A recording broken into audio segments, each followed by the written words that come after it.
Welcome to Time Before Us, the channel where ancient history breathes again. Before time had a name.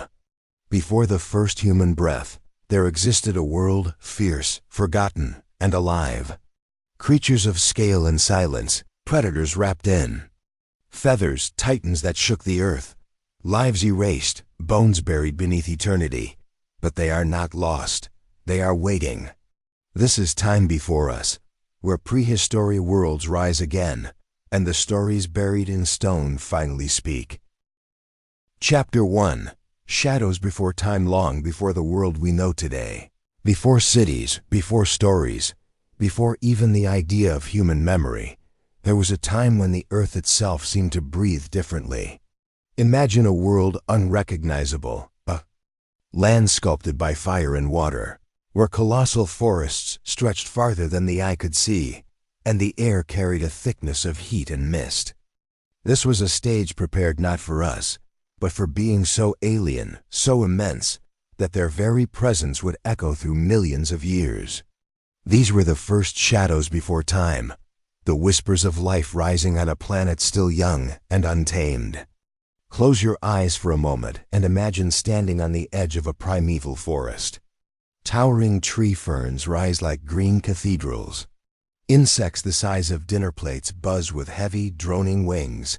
Beneath the shadows, something stirs. The ground trembles not because of a storm, not because of thunder, but because life itself is becoming larger than it has ever dared to be. This is the dawn of the age of giants.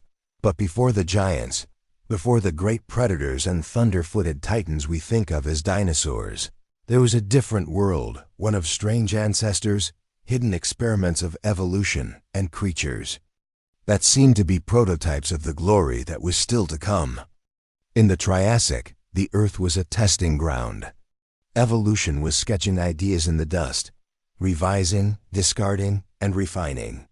And out of this experimentation emerged creatures that would lay the foundation for everything we later call dinosaurs.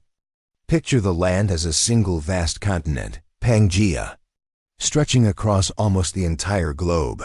It was a world both connected and cruel. Without oceans to soften the climate, Pangaea baked under relentless summers and froze during harsh winters. Rivers cut through deserts, droughts lasted years. And yet, even in this unforgiving environment, life flourished. Crocodile-like reptiles stalked the banks of ancient streams.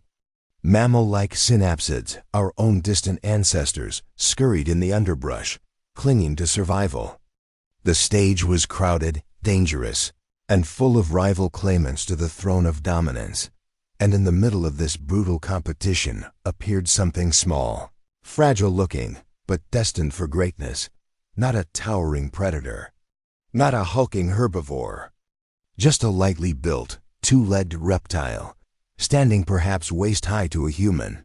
This was Eoraptor, one of the earliest known dinosaurs. It lived over 230 million years ago. To look at it now, you wouldn't think it was special. It wasn't the biggest. It wasn't the fiercest. But it carried in its bones the blueprint of the future. Hollow bones for lightness, a bipedal stance for speed, hands with grasping fingers, a mouth lined with sharp serrated teeth.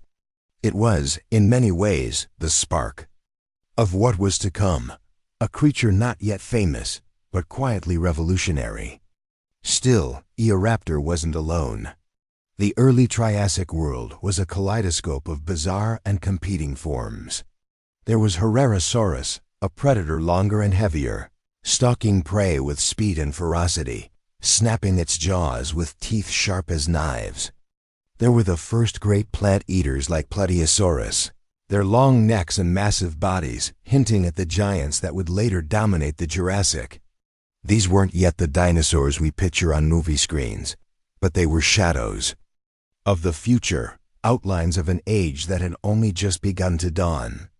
And yet, the story of these shadows is also one of survival against near destruction. Because before dinosaurs could rise, they had to pass through fire. 60 million years earlier, at the end of the Permian period, Earth endured its greatest catastrophe, the Great Dying. Over 90% of life in the oceans vanished. Land animals fared little better. Imagine entire forests going silent, rivers drying into cracked wastelands, the air poisoned with volcanic gases. For a moment in Earth's history, life itself teetered on the edge of annihilation. It was out of this silence, this broken and scarred planet, that the shadows before time began to stir. When the Permian ended and the Triassic began, ecosystems reset like a clock rewound. The survivors were few, but they carried the seeds of everything that would follow. Among them were the ancestors of crocodiles, the ancestors of mammals, and those first small creatures that would one day become dinosaurs. And here's where the real wonder lies. Dinosaurs were never inevitable. They weren't destined to dominate from the start. For millions of years, they were underdogs, small runners darting in and out of the shadows of larger, more powerful reptiles. It's almost strange to think about. For much of the Triassic, dinosaurs were not the rulers. They were the hunted, not the hunters. So how did they rise?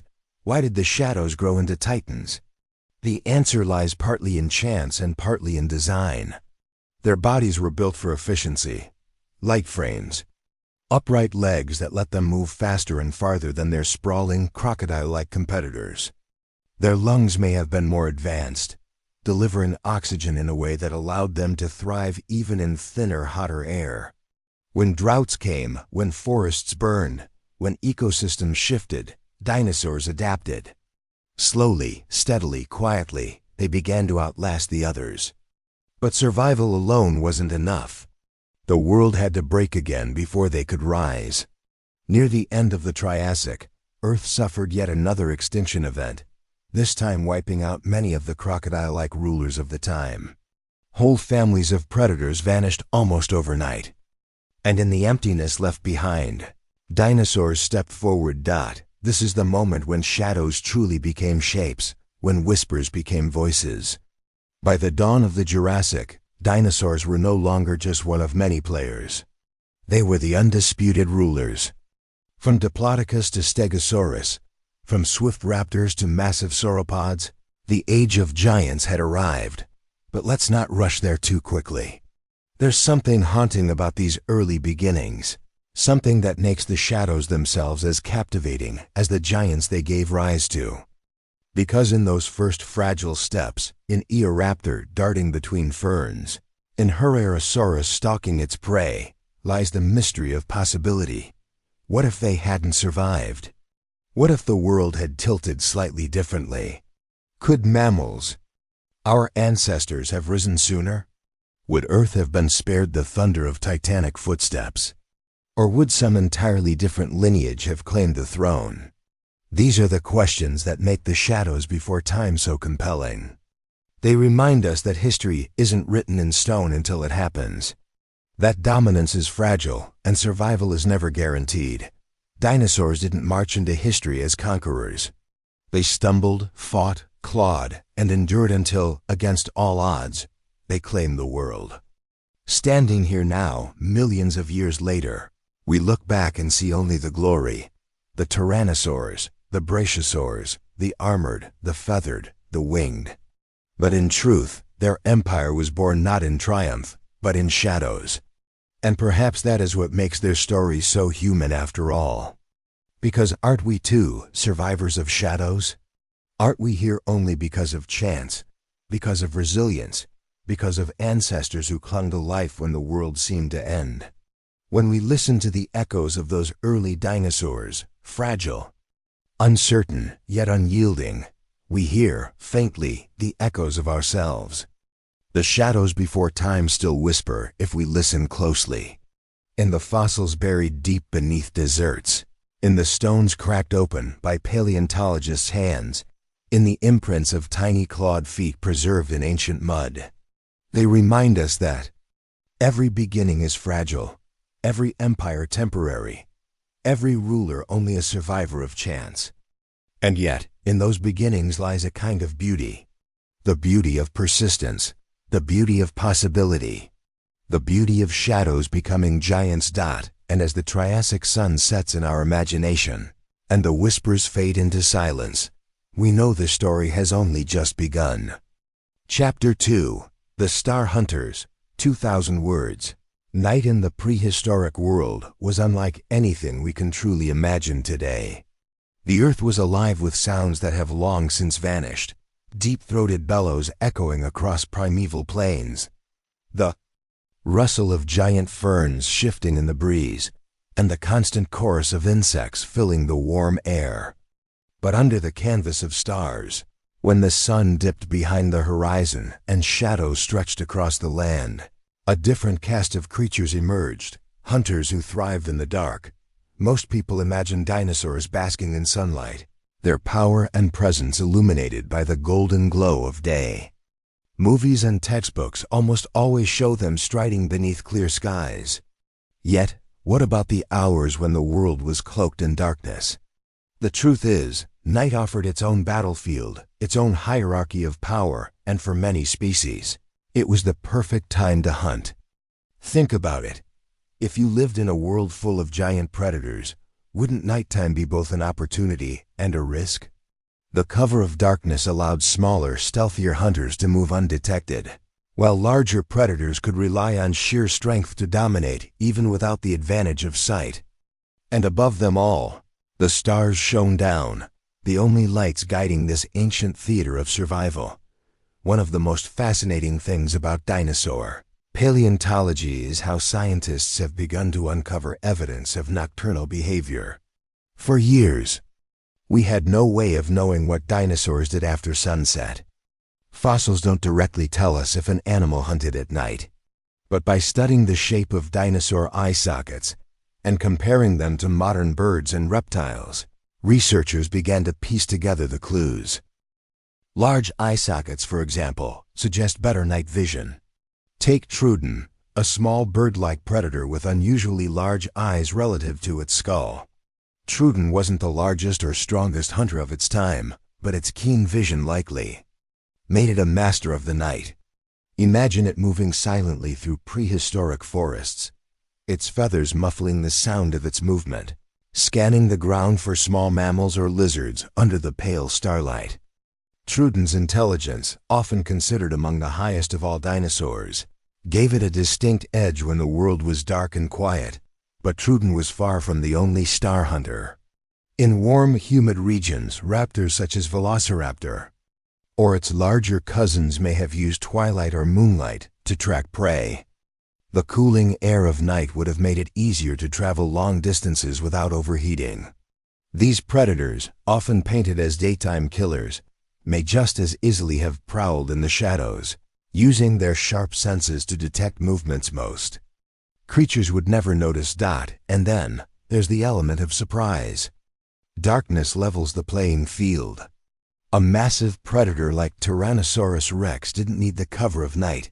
It was already the apex hunter of its ecosystem. But could it have used the veil of darkness to ambush even the most cautious herbivores? Some paleontologists think so. After all, modern crocodiles, relatives of dinosaurs, are extremely effective nocturnal hunters. They lurk, motionless, until the moment to strike arrives. If crocodiles thrived this way, why wouldn't some dinosaurs have taken advantage of similar tactics? But night wasn't only for predators. For the prey species, survival demanded constant awareness.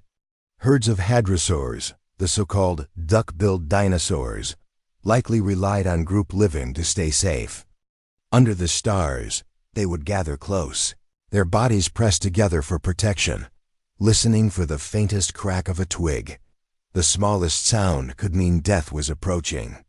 Imagine being a young hadrosaur calf, eyes wide, trying to stay hidden beneath its mother's shadow while a predator silently circled nearby.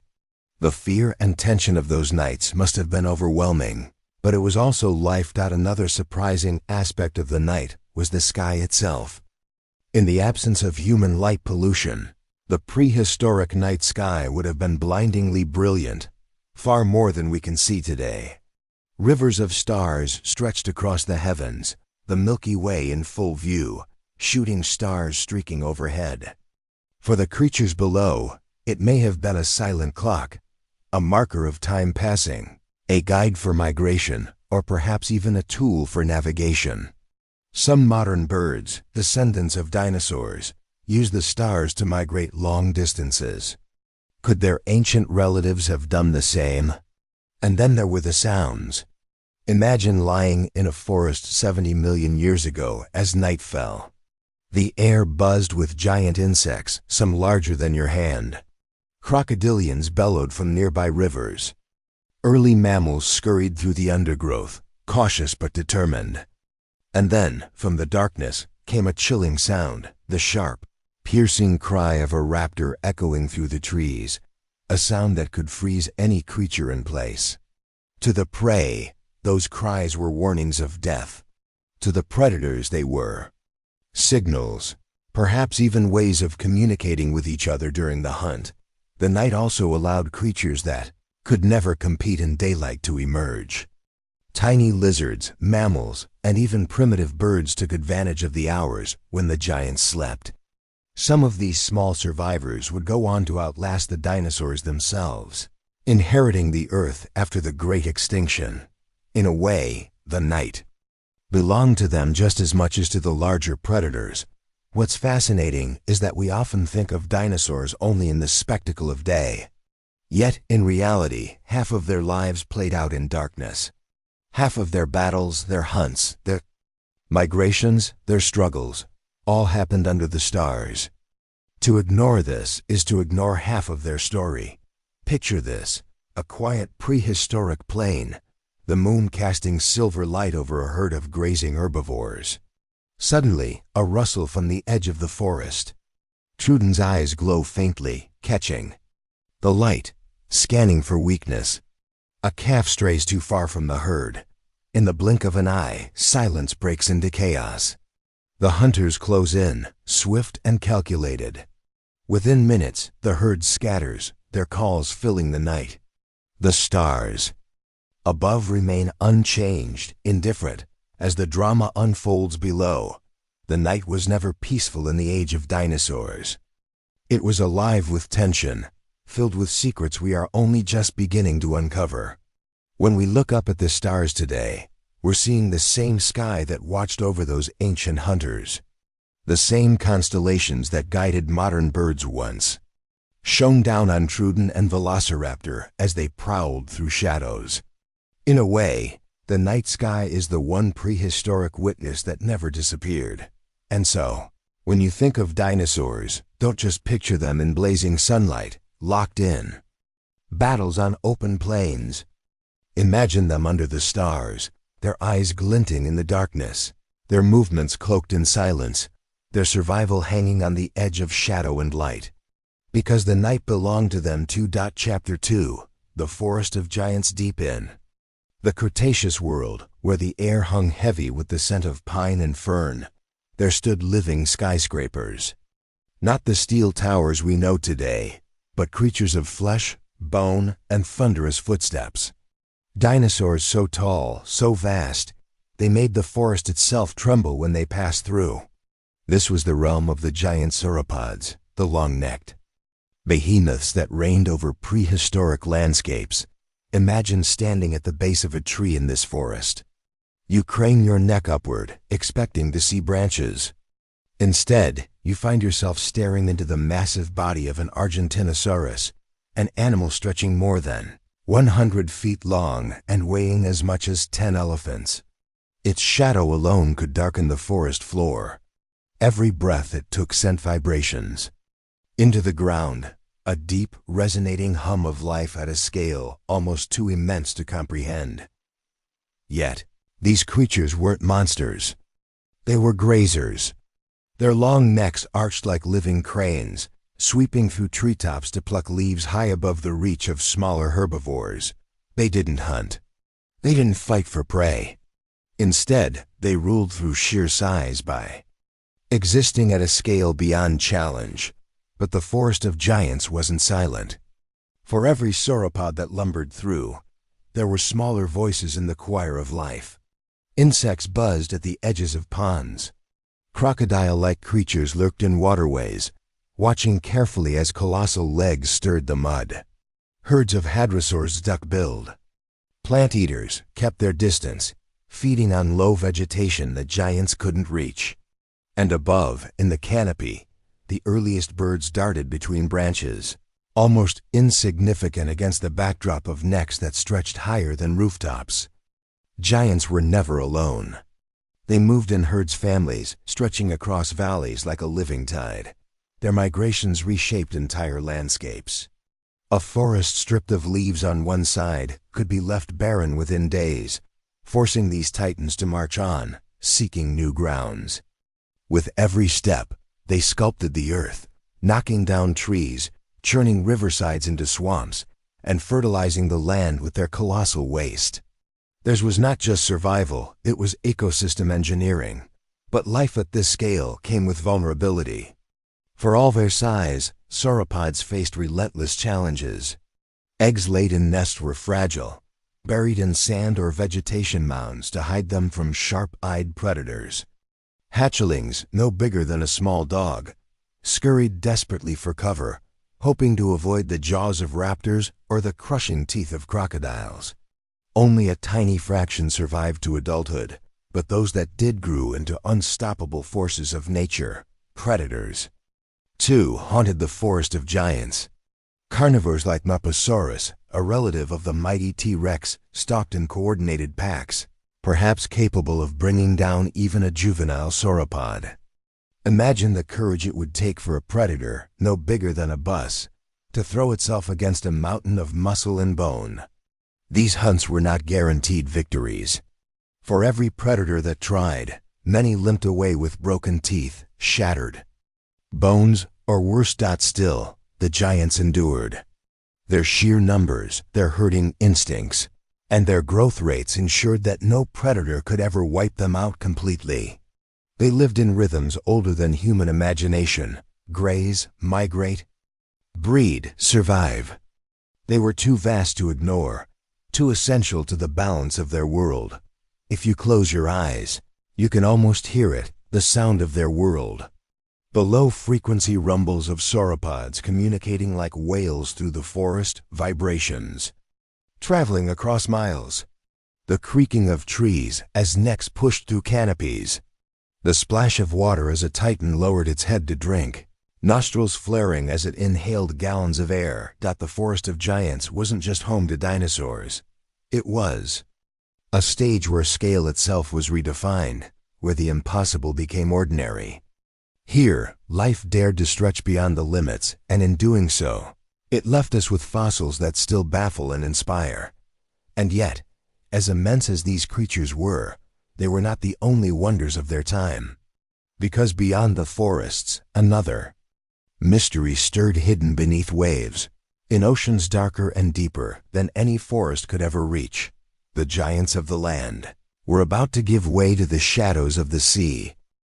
Chapter 3: Ocean Shadows Beneath the Rolling Waves of the Cretaceous Seas. Where sunlight fractured into streaks of silver and blue, another world thrived.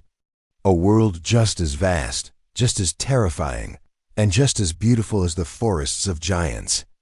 But here, in the oceans, size and power took on new forms. It was a kingdom of shadows where hunters glided silently, prey darted for cover, and survival was written in the currents. Imagine diving below the surface. The first thing you notice is the silence. No bird calls, no thunderous footsteps, only the muffled hum of water pressing in from all sides. Then, from the gloom, it appears, the outline of a Mesozoic. Longer than a bus, its jaws lined with conical teeth, it ruled the seas as mercilessly as T-Rex ruled the land. With a single flick of its tail, it surged forward, moving with lethal grace, its massive body disappearing back into the shadows. But the Mesozoic was not alone. The oceans were filled with giants and monsters of their own. Ichthyosaurs, dolphin-shaped reptiles with enormous eyes, chased shoals of fish, darting with the speed of torpedoes. Plesiosaurs with long serpentine necks wove silently through the depths, using their four paddle-like flippers to dance between light and dark. Some stretched over 40 feet, and when their heads broke the surface for air, They created ripples that would have terrified any creature watching from shore. Above, pterosaurs skimmed the waves, their wings casting fleeting shadows across the surface before plunging down to snatch unsuspecting fish. But these were only visitors. The true rulers were the reptiles that had abandoned land altogether, choosing instead the weightless domain of the sea. In these waters, danger was constant. Schools of ammonites, the spiral-shelled relatives of squid, drifted in dazzling displays, their shells glimmering like coins scattered across the seafloor. They were beautiful, but they were prey, and predators lurked everywhere. A plesiosaur might suddenly strike from below, its jaws snapping like a steel trap. Or a pack of smaller mosasaurs might rise from the darkness, coordinated and ruthless, overwhelming their target with precision. The ocean's scale dwarfed even the forests of giants. On land you could see the horizon, the trees, the mountains. But here, nothing marked the limits. The sea stretched endlessly in all directions. Darkness fell quickly. Beyond a few hundred feet, sunlight vanished, replaced by a blackness so complete it felt eternal. And yet, even in these depths, life found a way. Strange, glowing organisms floated in the currents, their bioluminescent lights blinking like stars in an alien sky. Tiny shrimp, glowing jellyfish, and predatory fish with lantern-like lures created a nightscape unlike anything above. The great predators depended on these hidden worlds. Mosasaurs, for instance, could dive deep to pursue prey that never saw daylight. Their massive lungs allowed them to hold their breath for long stretches, and their streamlined bodies cut through the water like torpedoes. Imagine a 50-foot hunter sweeping silently through a black abyss, rows of teeth glinting in faint glimmers of bioluminescence, an assassin in a place where no sound escaped. But for all their power, even the rulers of the sea had to respect the balance. A wounded predator could quickly become prey itself. Blood in the water sent signals for miles, and within minutes, swarms of sharks, mosasaurs, and scavengers descended in a frenzy. Survival here wasn't just about strength. It was about awareness, timing, and the ability to strike before being struck. The ocean was also a cradle of change. Here, evolution pushed boundaries in ways land could not. Fish developed armor-like scales, ammonites experimented with shell shapes, and marine reptiles evolved in dazzling variety. Some had short necks, built for speed and brute strength. Others grew impossibly long necks, trading power for reach and precision. And at the very top, the mosasaurs perfected their dominance with adaptations that mirrored the sharks and whales. That would come long after them. Close your eyes for a moment. Picture yourself floating in that water, surrounded by silence. Then movement. A shadow sliding past, too big to measure, too fast to follow. The ocean itself seems alive, every current, every ripple hiding a story. A fin breaks the surface in the distance, followed by a crash of water as a predator lunges into the air, its jaws snapping shut around a fish. The spray falls like rain, and just as suddenly as it appeared, the monster vanishes again. The oceans of the Cretaceous were a reminder that life is never confined to one realm. On land, sauropods shook the ground with their steps. In the skies, pterosaurs painted arcs against the sun. But in the seas, shadows told the stories. A theater of silence and sudden violence, where survival meant gliding unseen until the exact moment to strike. And as the sun set on the water, casting the surface into fire and gold, the world of shadows below carried on, indifferent, eternal. Chapter 4. The sky rulers high above the forests and seas of the Mesozoic, where the wind swept unbroken for miles, another kingdom reigned. It was a realm without roots or tides, a domain of air and light. Here, in the endless sky, lived the rulers who had mastered what no dinosaur on land could claim, the power of flight. Look up and the first impression is scale. A shadow glides across the ground, wide as a house roof.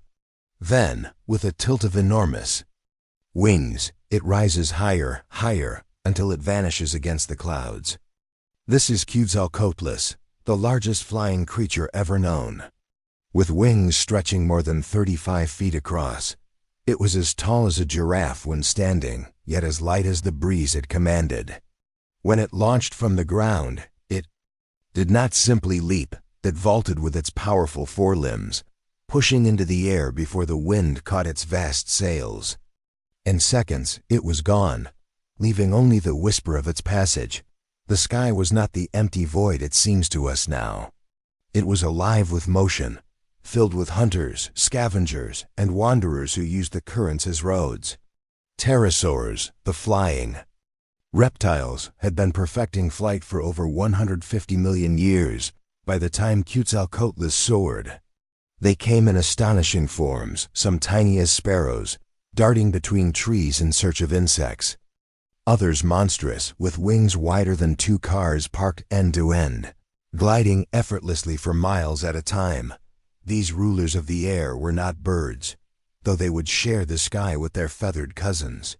Dinosaurs had thin, leathery wings stretched across elongated fingers.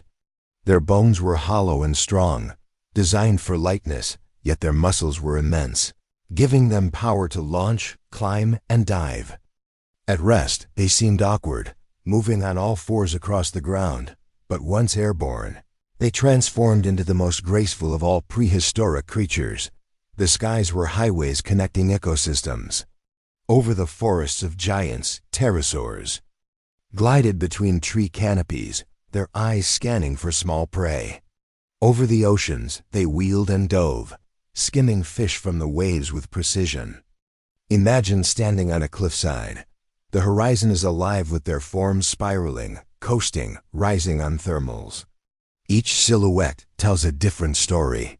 Some with long, narrow wings adapted for endurance, others with short, broad wings built for maneuvering through mountain winds. But life in the air was never without risk. To fly meant exposure. A sudden gust of wind could spell disaster, sending a pterosaur spiraling toward the ground. Predators lurked below, waiting for such mistakes. Even other pterosaurs clashed in the skies, their beaks snapping and wings beating as they fought for territory. Blood could fall like rain during these midder duels, quickly swallowed by the earth or sea below. Still, for every danger, the sky offered freedom beyond compare. A pterosaur could cover miles in minutes, scouting for carrion, stalking fish, or simply searching for new roosting grounds. Many species likely migrated with the seasons, following herds or fish shoals across vast distances. From high above, they would have seen the earth in its entirety, herds moving across plains, predators stalking riversides, volcanoes rising in the distance. The sky gave them perspective no land dweller could ever imagine, and yet the air was not theirs alone. Birds had begun to appear, small feathered creatures flitting through branches and across open spaces. At first, they were no threat, but slowly, silently, they adapted, growing faster, more agile, more efficient. In time, they would inherit the sky entirely.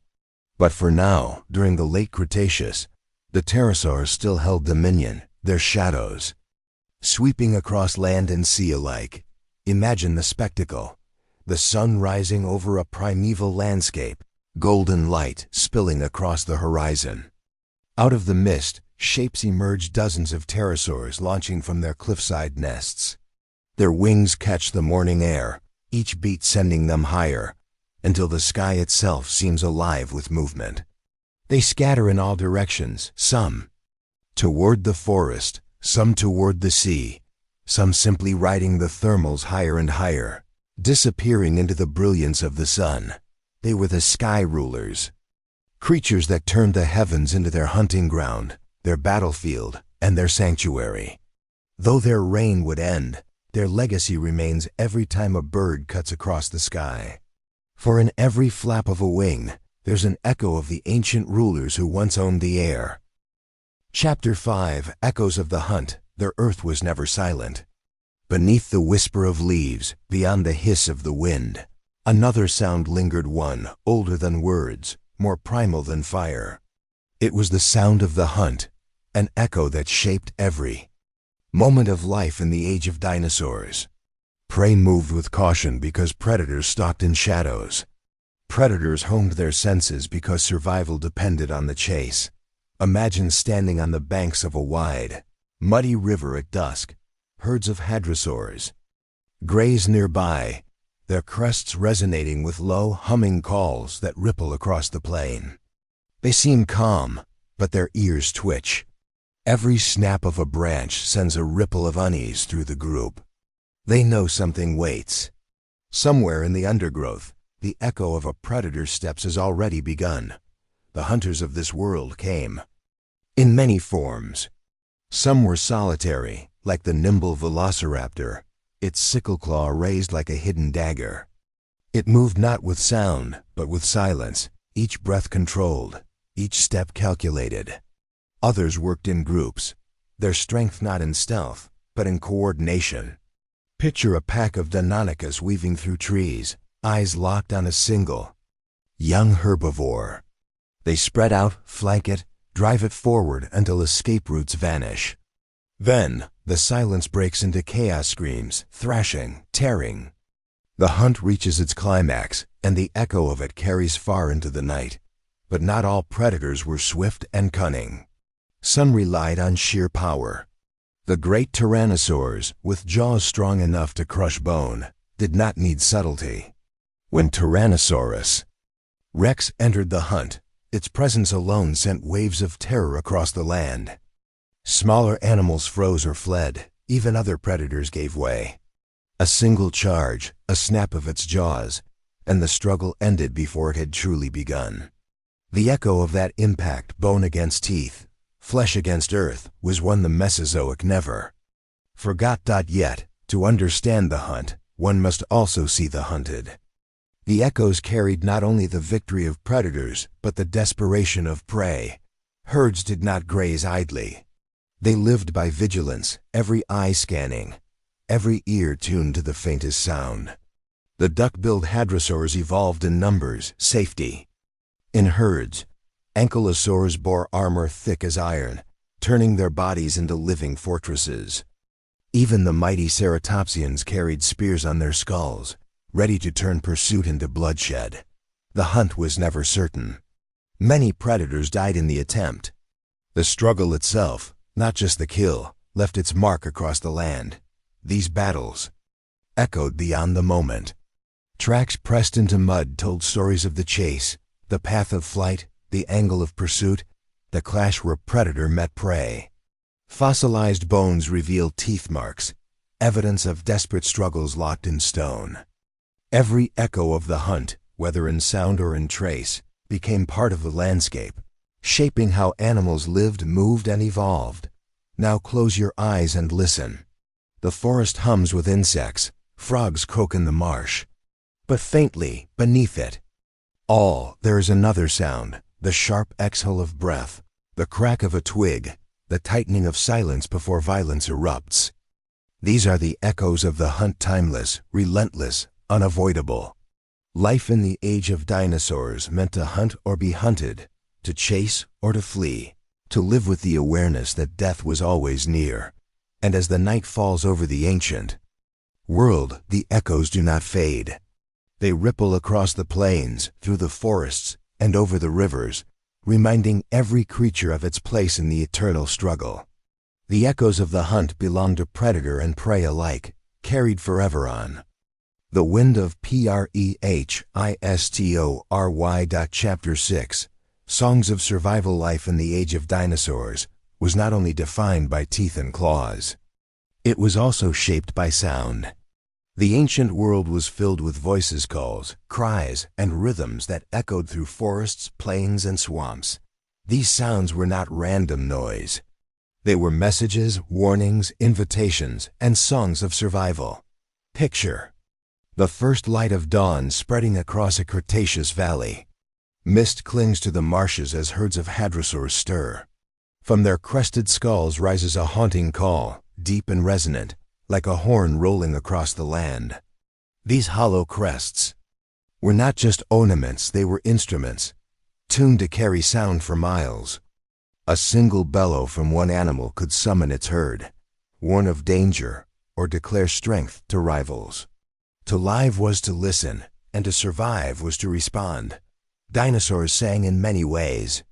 The armored stegosaurs, though not gifted with loud voices, may have used their tail spikes and plates as visual warnings, their movements echoing as signals to keep predators at bay. Raptors, sleek and agile, likely hissed and shrieked, their cries sharp enough to freeze prey in place. Even the giants, the sauropods, may have used deep, rumbling sounds, so low they traveled through the ground itself, vibrations felt in the bones of creatures miles away. These were the bass notes of prehistory, a hidden song beneath the surface of the earth. But songs of survival were not only about communication, they were also about deception. Imagine a predator crouched in the reeds, mimicking the calls of a young hadrosaur to lure adults closer, or prey animals lifting their voices together in panic, creating a wall of sound so overwhelming that a hunter loses focus. Sound was both weapon and shield, both truth and trickery. Beyond the dinosaurs themselves, the world around them added its own instruments. Insects hummed in vast swarms, their buzzing thick as storm clouds. Frogs croaked in chorus from the edges of ponds. Primitive mammals chirped and squeaked, their tiny voices hidden beneath the greater songs of reptiles. Even the wind through ancient conifers whistled like a flute, and volcanic ground sometimes groaned like distant drums. Together, these sounds created a living symphony, an ancient orchestra where every creature played a part. Survival often depended on listening more than seeing. In dense forests, predators struck before prey could spot them, but a sharp ear might detect the rustle of leaves or the faint click of claws. On open plains, a low call in the distance could guide herds to safety long before danger arrived. Silence, too, was part of the song. When birds vanished from the sky or frogs fell quiet, animals knew a hunter approached. Sometimes screamed louder than sound. These songs linger even now.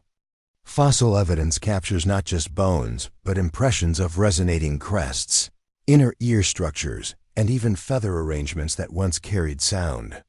Paleontologists reconstruct these voices, turning stone into music, guessing at the rhythms that once defined survival. Though we cannot hear the exact calls, we can imagine them: the deep rumble of a sauropod, the trumpeting cries of hadrosaurs, the shrill screams of predators in the night. Close your eyes. Let the ancient songs rise around you. Hear the booming horn of a hadrosaur echo across a river valley. Hear the warning cries of pterosaurs wheeling overhead. Hear the sudden hush as a predator enters the clearing. Every sound is a message, and every message is a reminder. To live in this world was to sing, to listen, and to never forget that silence could be the last note of all. The songs of survival did not fade with the dinosaurs.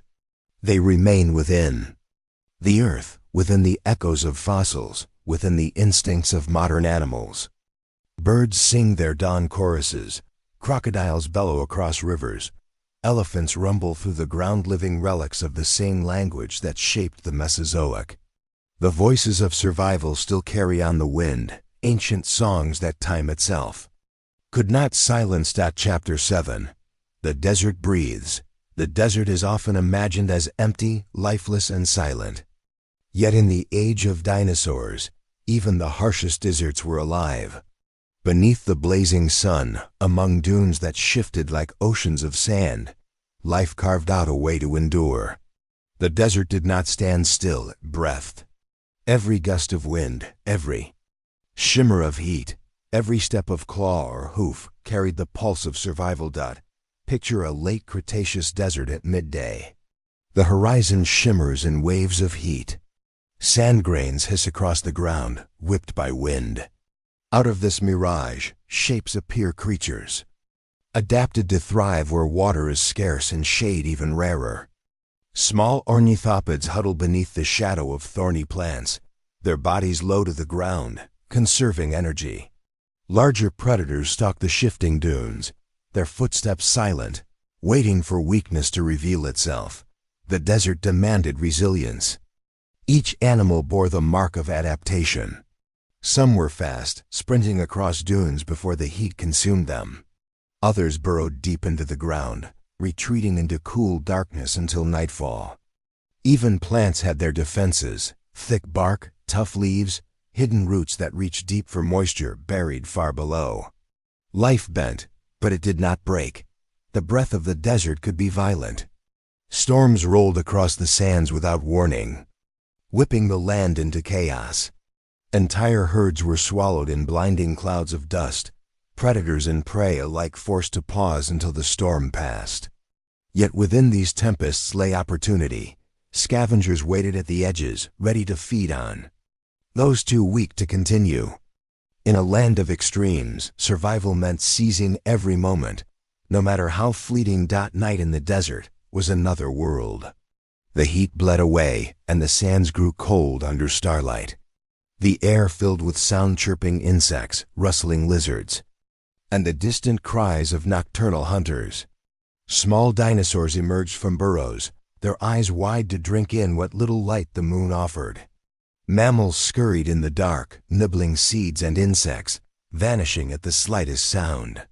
The desert's breath slowed, softer now, but still alive. To survive here was to move with rhythm. Drink when rain fell, even if it meant traveling for days. Feed in the cool hours of dawn and dusk, when the sun's fire was weakest. Hide during the burning hours, when even the wind seemed too hot to touch. Life pulsed in cycles, and those who failed to follow the desert's breath faded into its sands. Even fossils carry whispers of this survival. Tracks of small herds winding toward vanished waterholes. Burrows left behind by creatures that tunneled beneath the surface. Skeletons buried in dunes, their bones smoothed by wind over millions of years. They remind us that this was never a dead land. It was a shifting stage where life and death played out with quiet intensity. The desert was not just a place. It was a force. It tested, shaped, and defined every creature that dared to live within.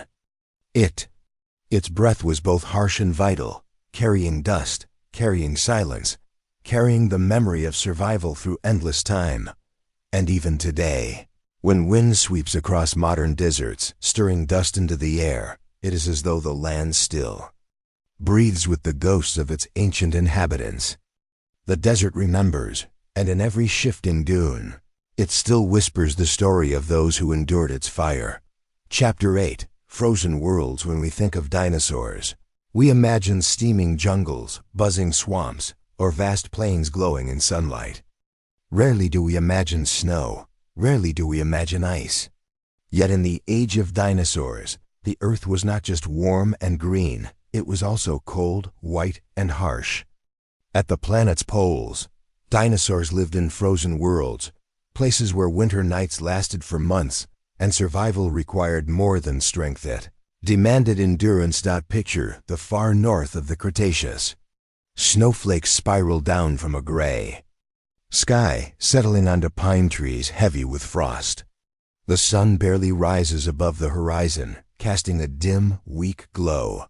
Herds of small herbivorous dinosaurs trudge through the snow, their breath puffing in clouds. They scrape at frozen ground for what little food they can find: roots, twigs, bark, anything to keep going. Predators follow their trails, patient and hungry, blending into the stillness of the snow-covered forest. These were not temporary visitors. Fossils tell us they lived here year-round. Whole herds grew up beneath months of twilight and endured winters of deep cold. Their bones, buried in ancient polar sediments, carry signs of adaptation: growth rings showing seasonal slowdowns, evidence that life itself bent to the rhythm of long, dark winters. For small dinosaurs, survival may have meant feathers, not just for flight, but for warmth. Imagine tiny, bird-like hunters with downy coats, darting across the snow in search of insects hiding under bark. Their feathers trapped heat like insulation, turning icy nights into something survivable. For larger dinosaurs, survival meant herds. By staying together, They found safety and warmth, moving as one across the frozen landscape. The frozen world was not silent. Even in the cold, life persisted. Streams cut through sheets of ice, carrying fish beneath their surfaces. Ferns and hardy shrubs clung to the soil where the sun's weak light could still reach. Mammals burrowed beneath snowdrifts, waking only to forage under the stars. Every heartbeat here was a testament to persistence, but the cold carried danger. Winter storms swept through the forests, burying the land in ice. Food ran scarce, and only the strongest or the smartest could endure until spring. Predators thrived on the weak, their sharp eyes catching the slow steps of starving prey. The frozen world demanded sacrifices. Every season tested the balance. Between survival and extinction, and yet, when spring finally returned, the land awakened in a rush. Rivers broke free from ice, flooding valleys with life. Trees budded, flowers spread, and herds fattened on new growth. For a short time, the frozen world transformed into a paradise green, alive and filled with song. But all who lived here knew it was temporary. Soon the sun would fade again, and the long night would return. The fossils remind us, dinosaurs were not just tropical giants. They were survivors of extremes. They walked through snow. They endured the dark. They thrived in the frozen edges of the earth. Their worlds were not all warmth. They were worlds of cold fire, of silence, of ice. Frozen world of the dinosaurs shows us something deeper. Life adapts. Life endures. And even in the harshest places, where the land seems still and unforgiving, the earth breathes with quiet persistence. These frozen lands, though harsh and distant, were alive. And through their bones, through their memory, they still are. Chapter 9. Fire and ash. The earth itself could roar. Mountains trembled, the ground shook, and rivers boiled with fury. Volcanoes erupted with spectacular violence, sending fire and ash skyward in choking clouds. These were the cathedrals of chaos, and the age of dinosaurs witnessed them in full force. Life did not stop for lava. It adapted, endured, and sometimes simply ran. Picture a Cretaceous landscape under a crimson sky. Smoke coils from fissures in the earth, and ash drifts like snow across forests and plains. Rivers of molten rock carve new valleys, reshaping the terrain in hours that would take millennia in calmer times.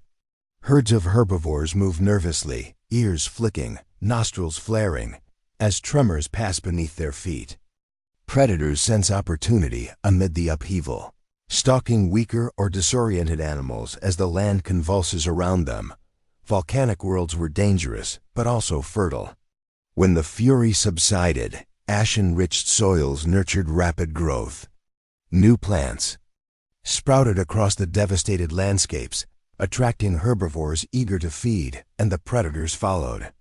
These cycles of destruction and rebirth shaped ecosystems, favoring creatures that could move, adapt, and survive in uncertainty. Dinosaurs themselves show remarkable evidence of adaptation to these fiery worlds. Fossils buried in volcanic ash reveal entire herds preserved in place, frozen mid-motion, giving us intimate glimpses of their behavior during catastrophe. Some perished in the heat, others escaped to safer lands, and yet others thrived in the recovering forests. Even the smallest dinosaur learned to navigate danger, from seeking shelter in valleys to avoiding lava flows entirely. The chaos of shifting continents added another layer. Tectonic plates were moving faster than today, raising mountains, opening seas, and creating land bridges that connected continents previously isolated. Dinosaurs migrated, populations mixed, and new species emerged as landscapes transformed around them. The fire and ash were catalysts for evolution, reshaping the map of life across the planet. Nightfall did not bring respite. Volcanoes glowed in the distance, painting the skies in molten reds and oranges. The ash settled like snow, coating leaves and footprints. Predators prowled through smoke-filled forests, their senses tuned to both smell and sight in a world of obscured visibility. Prey animals adapted with keener instincts, relying on memory, herd strategy, and alertness to survive. Every day was a test, every breath a negotiation with a world in upheaval. Yet within the chaos, life persisted. Rivers cut new paths, plants recolonized, and small mammals and reptiles took advantage of niches left by the shifting dinosaurs. The Earth's fiery pulse, destructive as it was, also drove creativity and survival, pushing species to innovate or vanish. The volcanic world reminds us that life is never static. Earth's power, terrifying and beautiful, shaped evolution as profoundly as any predator. Fire and ash were not mere obstacles. They were the forge in which resilience, adaptation, and survival were hammered into every creature that walked, swam, or flew across this extraordinary planet. And as the ash settles over time, forming layers that preserve history for millions of years, the stories of survival remain. Every fossil, every trace, every echo of life is a testament to endurance in a world of fire and chaos. The earth breathed fire, but life found a way to rise from the ashes. Chapter 10. The Star Hunters. When the sun dipped below the horizon, the world transformed. Shadows deepened, the air cooled, and a different kind of life emerged. The nocturnal predators, the star hunters, took their places in a stage lit not by day, but by the brilliance of ancient skies. Stars, brighter than anything we see today, glimmered above, and the hunt began. Imagine a moonlit forest in the late Cretaceous.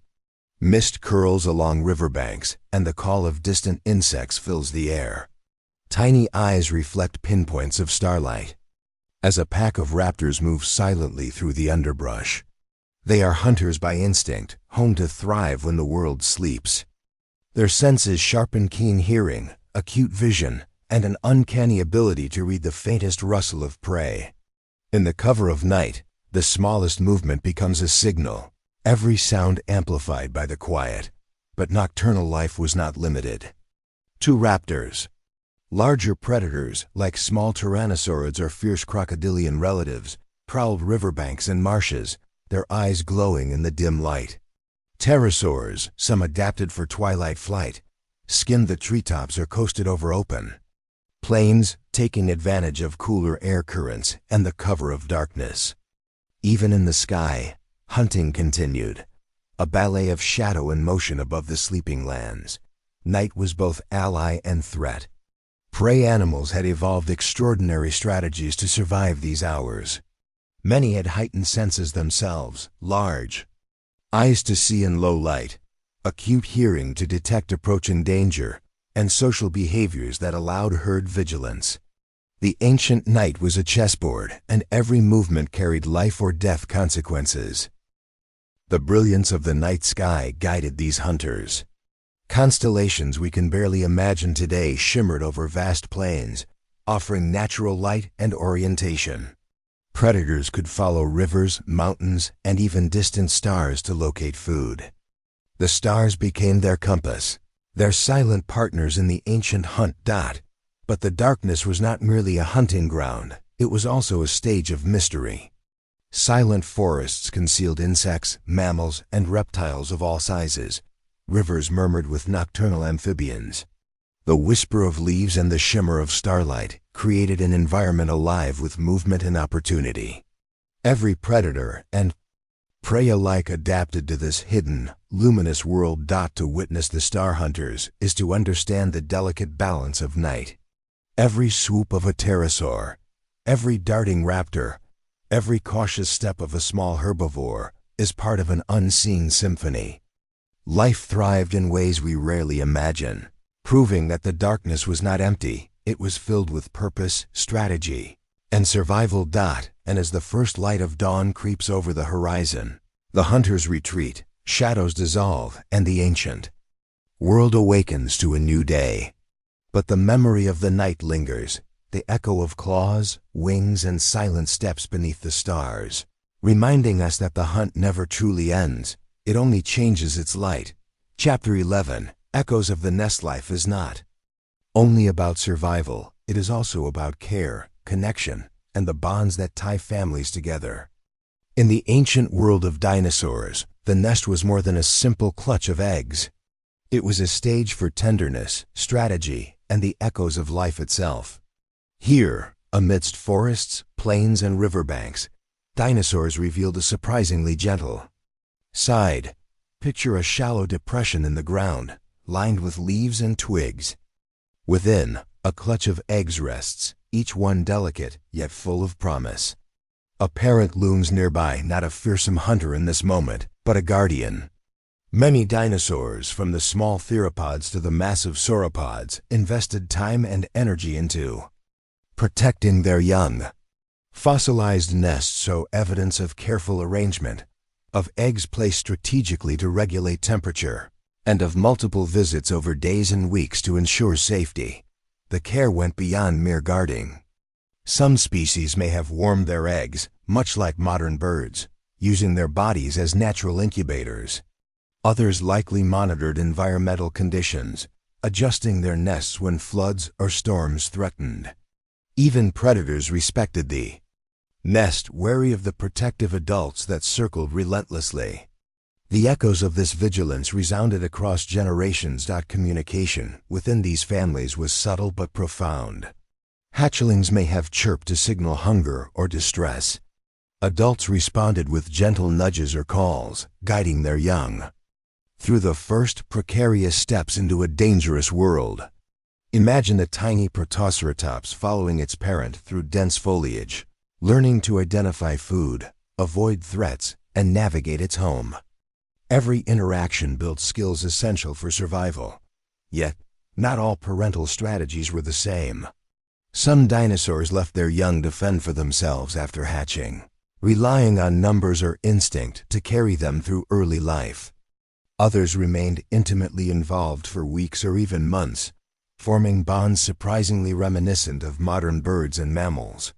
Fossil evidence of adults crouched protectively over eggs, or juveniles found in close proximity to adults, paints a vivid picture of these early family dynamics. The nest was also a place of learning. Hatchlings observed hunting, feeding, and social behaviors directly from parents or older siblings. These early lessons were critical. The world beyond the nest was full of dangers, from predators to environmental hazards. By staying close, the young gained knowledge that could mean the difference between life and death.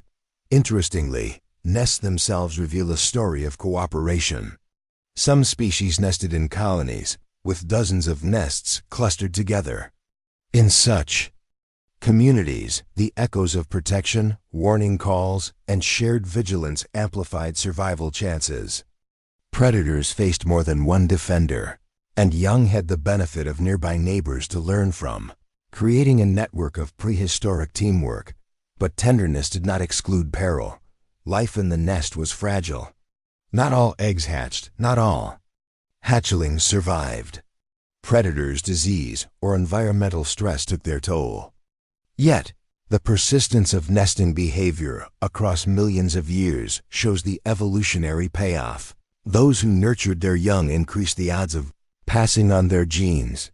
To witness the echoes of the nest is to see the ancient world in a new light, not merely a battlefield of survival, but a place where care and strategy intertwined.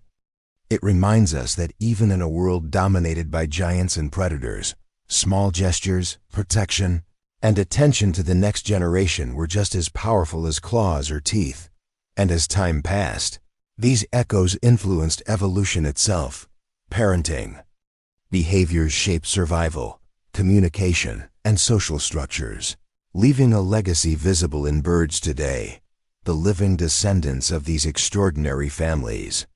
From the careful arrangement of eggs to the first cautious steps of hatchlings, the nest carries a story of life's resilience, patience, and surprisingly tender bonds. Chapter 12. Ancient neighbors. Dinosaurs did not exist in isolation. Their world teemed with other creatures, mammals, crocodiles, insects, and an astonishing variety of life forms that shared the same forests, plains, and waterways. Understanding these ancient neighbors reveals the complex web of life that shaped survival in the Mesozoic. Picture a riverbank in the late Cretaceous. Alongside towering sauropods and herds of hadrosaurs, small mammals scurry beneath the ferns, unnoticed by the giants above. These early mammals were tiny, nocturnal, and resourceful, finding insects, seeds, and shelter where dinosaurs never tread. They thrived in niches left untouched by larger reptiles, demonstrating that even the smallest creatures played a vital role in this ecosystem. Crocodilian relatives lurked in rivers and swamps, their armored bodies blending seamlessly with rocks and reeds.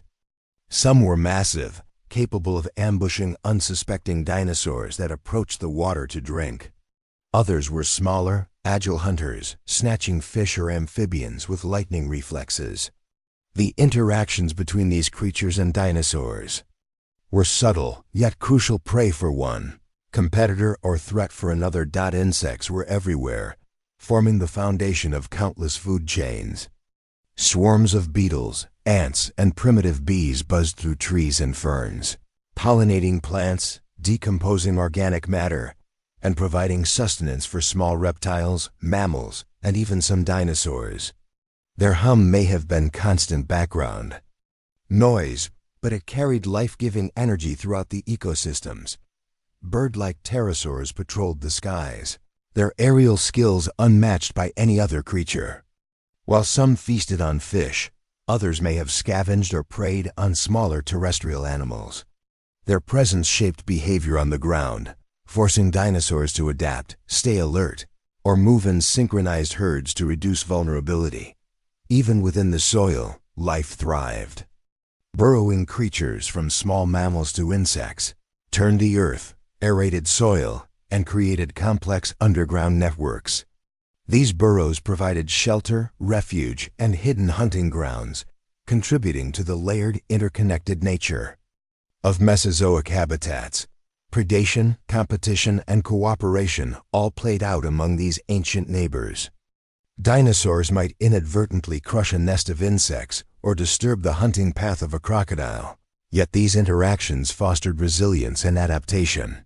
Each species influenced the others in ways that sculpted the evolution of entire ecosystems. Legacy of these neighbors extends beyond fossils. Traces of their interactions, bite marks, burrows, and fossilized stomach contents tell stories of survival strategies, predator-prey dynamics, and ecological balance. They remind us that the age of dinosaurs was not solely about giants. It was a world rich with diversity, subtle connections, and life in every corner, large and small alike. As night falls in these ancient landscapes, the chorus of life continues. Mammals scurry, insects hum, amphibians croak, and distant dinosaurs move through shadows. Each creature plays a role, each interaction echoes through time, and together they form the intricate, enduring tapestry of prehistoric life. Chapter 13. Twilight across the plains. As the sun dips low on the horizon, the Great Plains of the Cretaceous glow in molten gold and amber. Shadows stretch long across the grasslands, and the air begins to cool. This is a moment of transition, where the day's energy slows and the ancient world prepares for night. Twilight is more than beauty, it is a signal, a rhythm of life that governs the movements, behaviors, and interactions of countless creatures. Herds of hadrosaurs and ceratopsians move with deliberate calm, their massive forms casting long silhouettes against the fading light. Adults guide the young toward feeding grounds or water sources, teaching them to navigate terrain that can be treacherous even in daylight. Predators, too, adjust their strategies. Some pause, taking advantage of the low light to stalk prey more stealthily, while others wait patiently for complete darkness to fall. The plains themselves seem alive. Winds stir the grasses, creating waves of motion that ripple like water across the land. Birds and small dinosaurs take cover, their rustling steps blending with the whisper of leaves and reeds. Insects hum softly, a subtle chorus that underscores The calm before night. Every sound, every movement carries significance. Survival depends not only on strength, but on awareness, timing, and keen perception. Waterholes glimmer in the twilight, reflecting skies painted with oranges, pinks, and purples. This is a gathering place, both vital and dangerous. Herbivores approach cautiously, heads raised to detect predators. Crocodile relatives slip silently. Through the shallows, barely disturbing the water, their presence known only to the keenest eyes. Every creature treads a delicate balance between thirst and caution. Twilight is also a moment of learning and social connection. Young dinosaurs practice grazing, walking, and mimicking adult behaviors. Herd cohesion is reinforced, and bonds within family units deepen. This is a time of teaching, of passing knowledge from one generation to the next. How to move safely, how to detect danger, and how to survive in a world where every hour is precious. The fading light transforms the landscape into a living painting. Trees and shrubs cast elongated shadows, rivers catch the sun's last gleam, and mountains in the distance glow faintly against the darkening sky. Predators weigh their options carefully. Night is coming, and with it, both opportunity and risk. As twilight deepens, the world prepares for the quiet of night. Sounds soften, movements slow, and a delicate tension lingers in the air. The plains are not silent, they are expectant. Life holds its breath, senses attuned to the changes that darkness will bring. Every creature, from the tiniest insect to the largest dinosaur, responds to this natural rhythm, tuned perfectly to the planet's cycles. Twilight across the plains is more than an end of day, it is a bridge between two worlds. The warmth of sunlight yields to the cool, mysterious night. The activities of the day give way to the strategies and instincts of nocturnal life. And through it all, the plains remain alive, vibrant, and intricately balanced, a testament to the adaptability and resilience of the ancient world. Chapter 14. The long Cretaceous night. Nightfall in the Cretaceous was a world apart. The sun's warmth vanished, replaced by the cool embrace of darkness and the glow of distant stars. For many dinosaurs, this was a time of danger. For others, it was an opportunity. The long night tested instincts, patience, and the finely tuned senses of every creature that dared to move in shadow. Imagine a dense forest under a sky scattered with stars. The temperature drops quickly, frost forming in some regions while others remain damp and chilled. Small mammals emerge from burrows, cautious and nimble, hunting insects and seeds. Their tiny eyes gleam as they dart from cover to cover, aware that even a moment of distraction could be fatal. Larger dinosaurs, adapted for nocturnal activity, navigate with keen sight and acute hearing. Every leaf rustle, every snapping twig is a signal, a clue to prey or predator. Night predators ruled with quiet efficiency. Small theropods, feathered and swift, move silently along forest floors, their claws barely disturbing leaves. Crocodile relatives patrol rivers and marshes, waiting for unsuspecting creatures that approach for water. Even pterosaurs, taking advantage of cooler air currents, may glide low over forests, silently scanning for movement. The dark is alive, a shifting stage of hunt and evasion. Meanwhile, prey species develop strategies to survive these hours. Herds cluster tightly, relying on numbers and coordinated vigilance.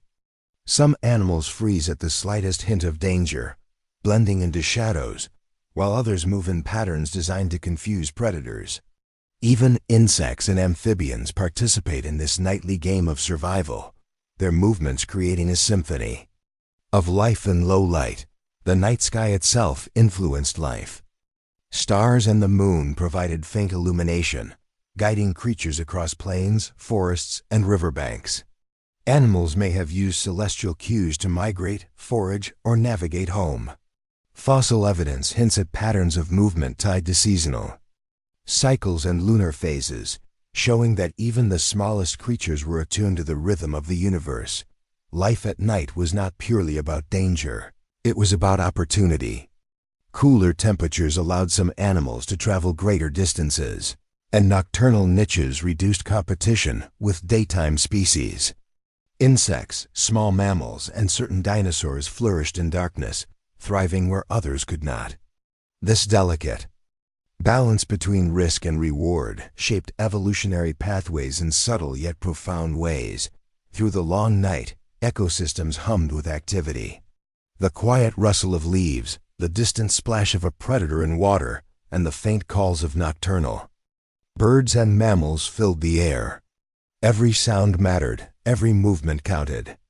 Survival required intelligence, awareness, and adaptability, a lesson still echoed in the descendants of these creatures today. The long, Cretaceous night reminds us that life is never confined to daylight. Darkness is not absence. It is a stage for complexity, strategy, and resilience. The stars above, the shadows below, and the creatures in between all coexisted in a world alive with activity, wonder, and survival.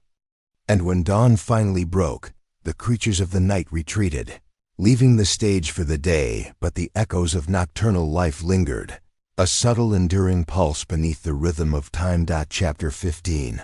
Ocean Shadows, Beneath the Waves. World of the dinosaurs transformed into something almost alien. Oceans teemed with life, a realm of shadow and motion, where massive predators ruled and unseen currents shaped survival. From shallow coastal waters to deep marine trenches, the Cretaceous seas were a theater of hunting, evasion, and extraordinary adaptation. Picture a coastline at dawn. Waves lap against rocky shores, mist rising in soft tendrils. Schools of fish dart beneath the surface, shimmering silver against the deep blues and greens of the water. Above, pterosaurs glide along the winds, searching for fish and small marine reptiles. The ocean's edge is alive with activity, a constant interplay of predator and prey. In the deeper waters, giants glide with terrifying elegance. Mosasaurs, long and serpentine, hunt with intelligence and precision, snapping up fish, smaller marine reptiles, and even unsuspecting seabirds. Pliosaurs, with powerful jaws and massive bodies, dominate other regions, their presence reshaping the lives of countless species. Even smaller creatures like ammonites and belemnites navigate this dangerous world, their shells offering protection as currents and predators test every instinct. Shallow reefs, vibrant with corals and sponges, form refuges and feeding grounds. Herbivorous marine reptiles graze on seaweeds and algae, while fish and small invertebrates flit through the labyrinth of coral-like structures. Predators lurk just beyond, using shadow and silence as camouflage. Life in these waters is a balance of movement and stillness, of energy and patience. The ocean's shadows also conceal mysteries. Fossil evidence reveals the behaviors of marine dinosaurs, their hunting patterns, and even the occasional catastrophic event: storms, underwater landslides, and sudden predator attacks.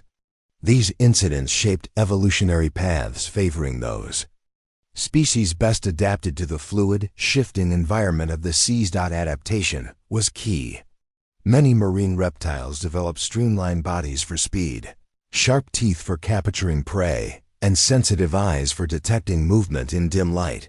Some traveled vast distances, migrating along coastlines or across oceans, following food sources or seasonal changes. Every trait was honed by millions of years of selective pressure, a testament to survival in a realm as unpredictable as it was vast. Even at night, the ocean is far from quiet. Bioluminescent creatures shimmer beneath the waves, creating ghostly glows that hint at unseen activity. Predators glide silently through these lights, hunting by both sight and instinct.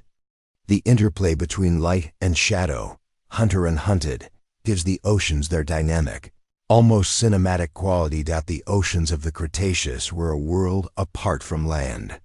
Yet they were part of the same intricate web, influencing climate, migration, and evolution on a global scale. From the tiniest plankton to the largest mosasaur, every organism contributed to a balance that was fragile, complex, and endlessly fascinating. Ocean shadows remind us that life is adaptable, persistent, and endlessly inventive. Even in depths where sunlight barely reaches, survival thrives, strategies evolve, and the drama of existence unfolds in silence and shadow. The seas were alive, mysterious, and merciless, and through their depths we glimpse the full scope of prehistoric life beyond the land. Chapter 16. The Sky Rulers Above the Forests, Plains, and Oceans of the Cretaceous. An unseen yet breathtaking realm unfold, a world ruled not by sheer size or strength, but by mastery of the skies. The sun-drenched horizons and golden thermal currents were highways for creatures of air, and at the heart of this aerial empire were the pterosaurs. These were not merely flying reptiles. They were the embodiment of adaptation, grace, and predatory intelligence, shaping the world below with every wing beat. Picture a sunrise over a jagged coastline. Mist curls over cliffs, waves crash rhythmically, and a soft orange glow brushes the tips of distant trees. From this canvas, the sky rulers emerge. Massive wings stretch across meters of space, catching thermal currents effortlessly. Pterosaurs soar in elegant arcs, eyes scanning the terrain for movement, mouths lined with sharp teeth poised for precision strikes. Their flight is at once poetry and power, a perfect balance of muscle, instinct, and aerodynamic finesse. Flight offered freedom that terrestrial life could scarcely imagine. From above, these rulers surveyed vast expanses, endless forests, winding rivers, and herds of dinosaurs grazing far below. They were masters of perspective, able to spot the subtle twitch of a tail or the glint of an eye in the distance. Every movement, every pattern mattered. With vision keen enough to see movement miles away, pterosaurs could plan ambushes, avoid threats, and exploit opportunities that would elude even the most cunning land predator. But life in the sky was no simple luxury. Storms swept in without warning, winds shifted suddenly, and cloud cover could obscure familiar landmarks. Survival demanded skill, awareness, and adaptability. Young pterosaurs learned to fly gradually, developing muscle memory and coordination through trial and instinct. Their early attempts were often clumsy, yet each failed glide or sudden fall was a lesson in physics, balance, and life. Parents may have guided their fledglings, nudging them towards safer currents and teaching them the subtleties of wind and lift. The aerial ecosystem itself was layered with complexity. Smaller birds and gliding reptiles shared the skies, occupying niches that allowed them to avoid direct competition while thriving alongside the pterosaurs. Insects, swarming and luminous at dusk, became both food and challenge for predators in flight. Each species moved in a careful dance of strategy. Prey adapted evasive maneuvers, predators honed intercepting trajectories, and all relied on the invisible patterns of air currents, thermals, and wind shears. Even the nocturnal skies were alive with life. Some pterosaur species may have hunted during twilight or in moonlit conditions, their large eyes and acute senses giving them advantage over terrestrial prey unaccustomed to low light. The quiet of the night was deceptive.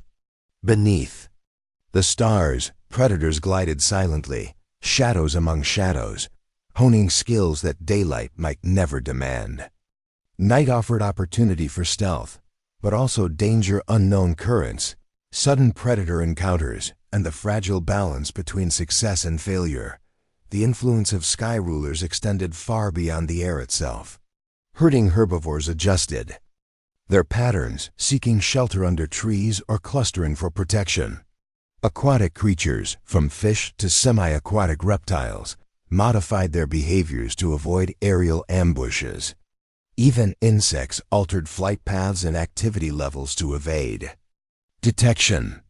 The Cretaceous skies shaped life on every level, revealing a deep interconnected web where air, land, and water constantly influenced each other. Flight itself was a masterclass in adaptation. Pterosaurs evolved lightweight skeletons, hollow bones, elongated wings, and sharp eyesight, creating predators capable of both endurance and agility. Some species were specialized for long-distance gliding over oceans, traveling hundreds of kilometers to follow prey or migrate seasonally. Others were acrobatic hunters, weaving through forests with precision, catching insects, small vertebrates, or fish mid-air. Their behaviors were not random. They were carefully tuned survival strategies honed over millions of years. And yet, the skies were not exclusively the domain of the giant. Smaller flying creatures had their own roles. Tiny birds, feathered gliders, and even winged reptiles exploited niches that allowed them to feed, evade predators, and reproduce. Every creature added to the complexity, creating a layered aerial ecosystem that pulsed with motion, energy, and tension.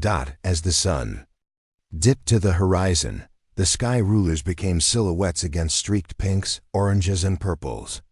They glided effortlessly, sometimes in pairs, sometimes alone, tracing invisible lines across the thermals. Their shadows stretched across forests and rivers, fleeting yet commanding. In this vast, three-dimensional world, every glide, every stoop, every climb mattered. Life in the air demanded precision, courage, and intelligence.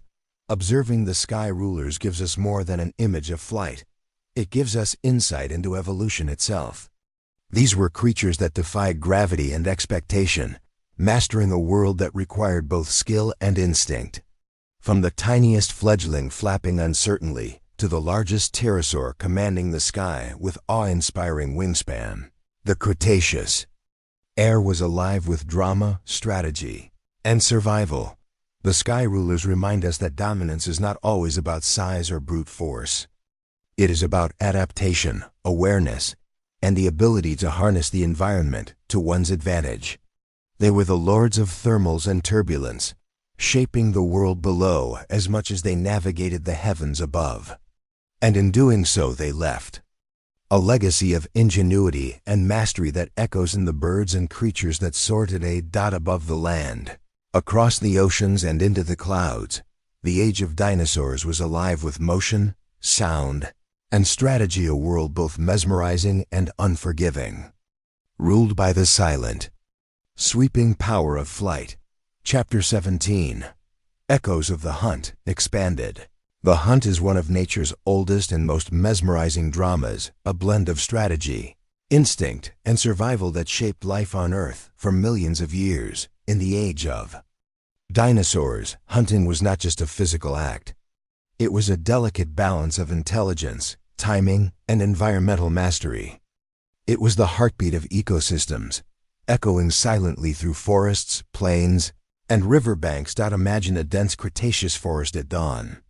Mist curls along the ferns, and the air is thick with the scent of damp earth. Among the shadows, a theropod predator moves with uncanny precision. Each step is measured, each movement nearly invisible. Its eyes scan, ears twitch, and nostrils flare as it reads the subtle signals of potential prey. A flick of a tail, the slightest movement of grass, or a distant rustle, all are messages in a complex code of survival. One wrong move could end the hunt. One hesitation could cost the predator a meal. Not all hunts were solitary affairs.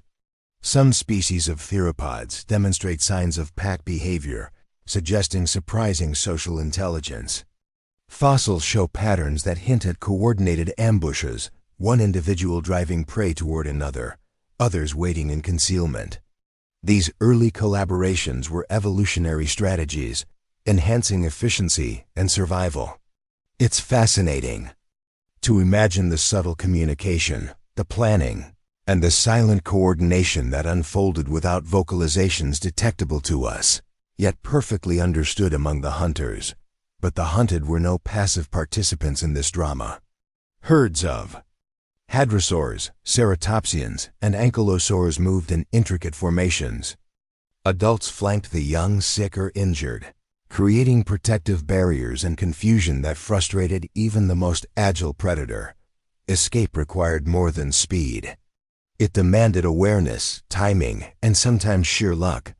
Fossilized trackways show patterns of chase, panic, and sudden directional changes, evidence that both predator and prey were engaged in a high-stakes chess match. Every step, every turn, every sudden leap was a calculated gamble. The landscape itself played a pivotal role in the hunt. Rivers could become natural traps, cliffs funneling prey into ambush zones, and dense vegetation concealing predators until the critical moment. Predators learned the rhythms of their territories, exploiting seasonal patterns, migration routes, and water sources to maximize their success. This understanding of terrain reveals a form of intelligence and adaptability that rivals some modern hunting strategies, showing that survival required not only strength, but keen perception and planning. Night brought a whole new dimension to predation. Under starlit skies, predators with nocturnal adaptations moved silently. Their keen senses, enhanced vision, acute hearing, and sensitive smell allowed them to hunt under low-light conditions. The subtle hum of insects, the distant splash of water, or the faint rustle of leaves became cues in an intricate nocturnal ballet. Small theropods thrived in this niche, hunting insects, small mammals, and juvenile dinosaurs, exploiting a time and space where larger diurnal predators could not venture. The hunt was also an education. Young predators observed and learned, mimicking adults with careful attention to stealth, timing, and strike accuracy.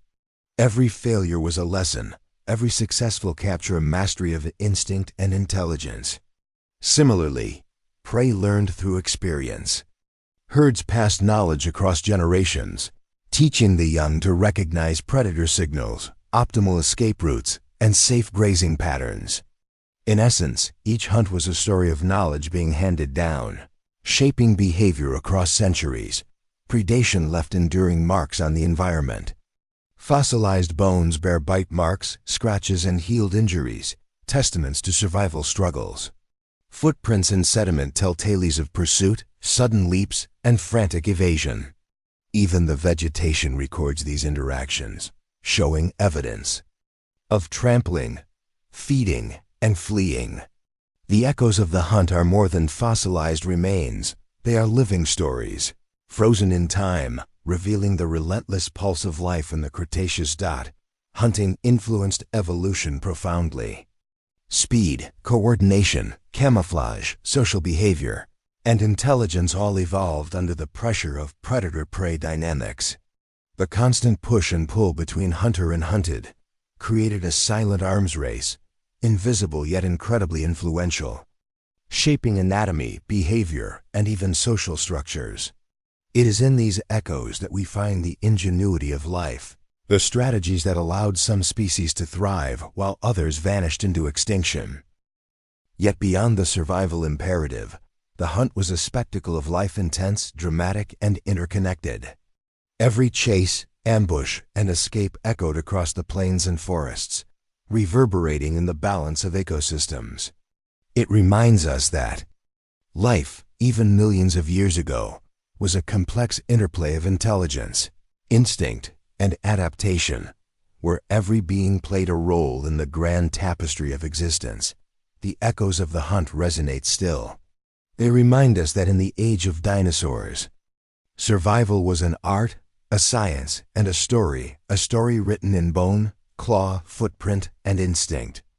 Life was relentless, beautiful, and unforgiving, and in the shadowed forests and sunlit plains, every creature contributed to a timeless drama that continues to captivate our imagination. Chapter 18, Songs of Survival. Life in the Cretaceous was a constant symphony, a complex chorus of calls, movements, and interactions that shaped every ecosystem. Survival was not just a matter of sight, speed, or strength. It was also about communication. Dinosaurs and their contemporaries used sounds, signals, and subtle gestures to navigate danger, coordinate with others, and maintain social bonds.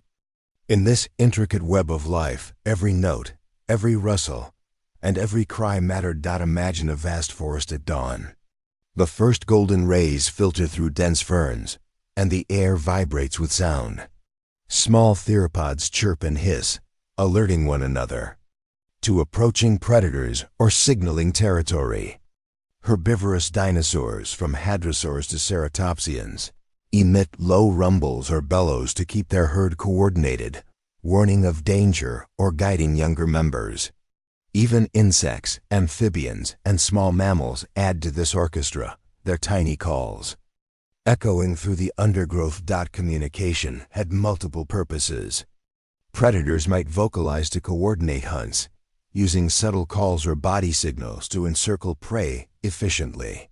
Prey species used alarm calls, stamping, or gestures to alert the herd. Some may have even relied on complex visual signals, plumes, colors, or postures to convey messages over distance. These songs of survival were vital for maintaining life in a world full of predators, environmental challenges, and competition. The diversity of soundscapes is staggering. From the quiet cooing of small gliding reptiles to the deafening roar of giant carnivores, each species occupied its own acoustic niche.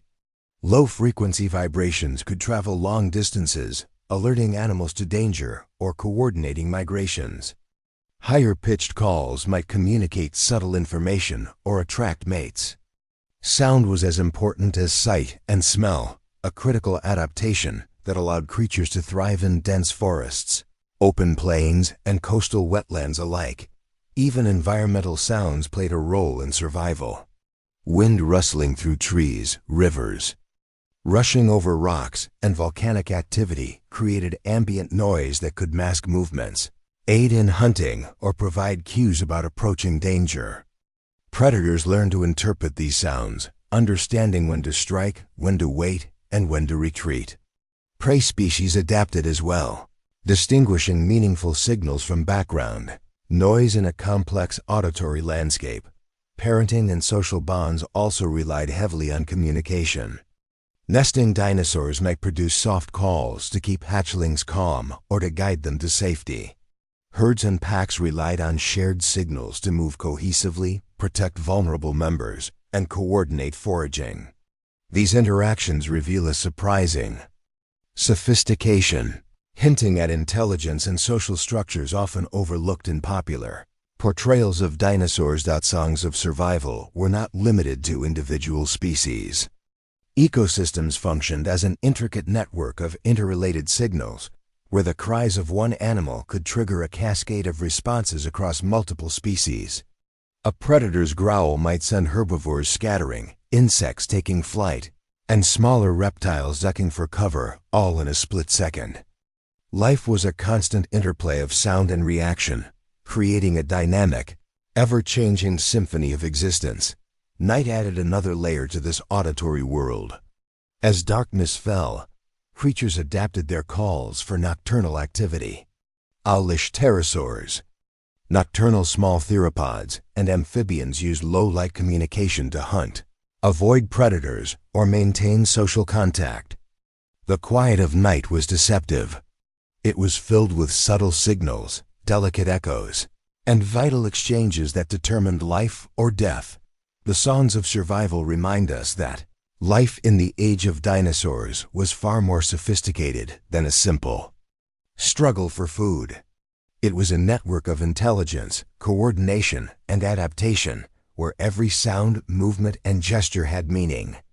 The forests, plains, and rivers were alive not only with motion, but with communication, an unseen, intricate layer of interaction that underpinned every heartbeat of prehistoric life. Listening to these echoes, we gain insight into the intelligence, resilience, and complexity of ancient creatures. Every chirp, call, or rumble was a tool, a warning, a connection.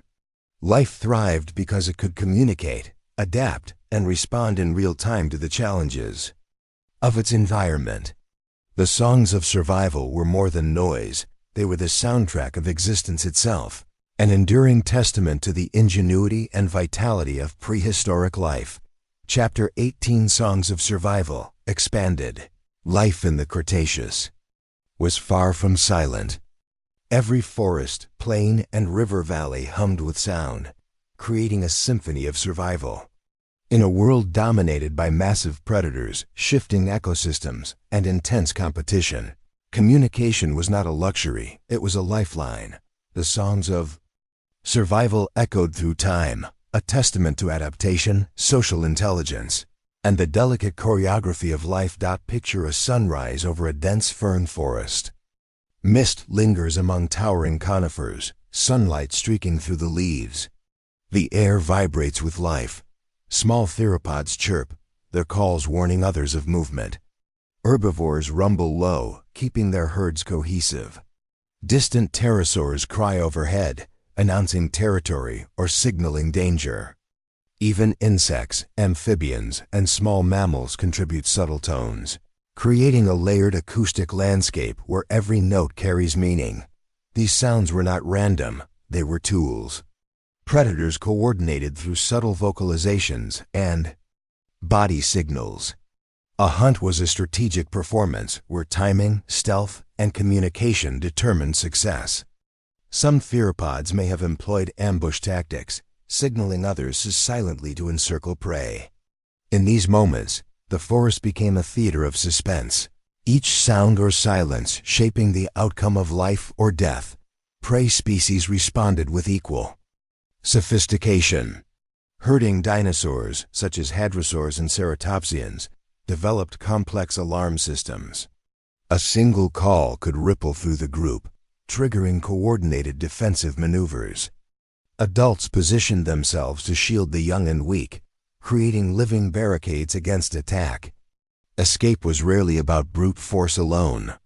Awareness, cooperation, and split-second decision-making often made the difference between survival and demise.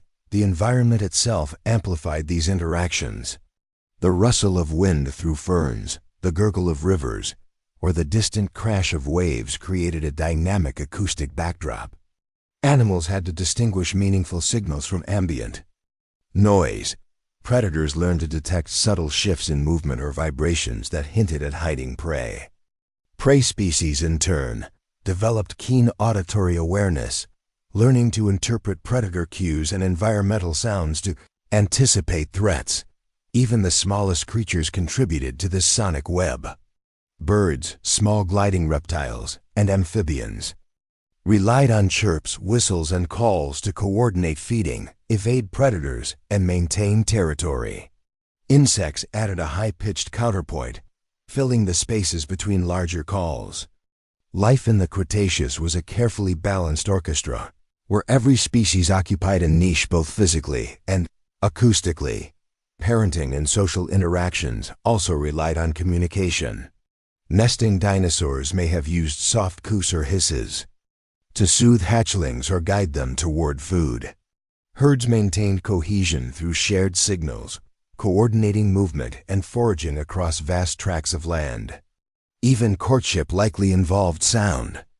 Males may have used bellows, calls, or display movements to attract mates, while females interpreted these cues to select partners. Sound was not just functional, it was social, emotional, and deeply intertwined with survival. Nightfall transformed the acoustic world. Under the dim light of stars or a crescent moon, nocturnal species became active. Owlish pterosaurs, small theropods, and amphibians communicated in low-frequency calls, echolocation-like signals, or subtle rustles. Predators relied on the faintest hints of movement to strike, while prey honed their senses to detect danger. In the darkness, the nighttime soundscape was quieter yet more precise, a world where subtlety mattered more than volume. The songs of survival shaped evolution itself. Auditory abilities influenced hunting strategies, predator avoidance, and social cohesion. Over generations, both predators and prey developed specialized traits, enhanced hearing, vocalization structures, and social behaviors that increased survival. These adaptations created an invisible web of acoustic intelligence spanning ecosystems and species, reinforcing the idea that sound was as critical as sight, smell, or strength. Life's music extended beyond mere survival. It facilitated cooperation, learning, and the transmission of knowledge. Young dinosaurs and other creatures observed, listened, and practiced, refining instincts under the guidance of adults. Predators honed techniques. Prey refined defensive strategies. The interactions were dynamic and continuous, ensuring that knowledge and skills passed seamlessly across generations, preserving survival strategies and social structures alike, even when the forest seemed calm, every note mattered. A low rumble could signal danger miles away. A high-pitched whistle could trigger evasive maneuvers. The interplay of calls, gestures, and environmental sounds created a living, breathing network of information, a system where every participant contributed to the orchestration of life. Songs of survival remind us that the Cretaceous was far more than a battle for food. It was a dynamic, intelligent, and interconnected world. Sound and signal underpinned every interaction: hunting, evasion, social bonding, and reproduction. Life thrived not just through physical might, but through understanding, communication, and adaptability. In listening to these echoes, we glimpse the depth, intelligence, and vibrancy of a world long vanished yet preserved in the fossil record and the imagination. The forests, plains, and wetlands were alive with a constant, subtle symphony.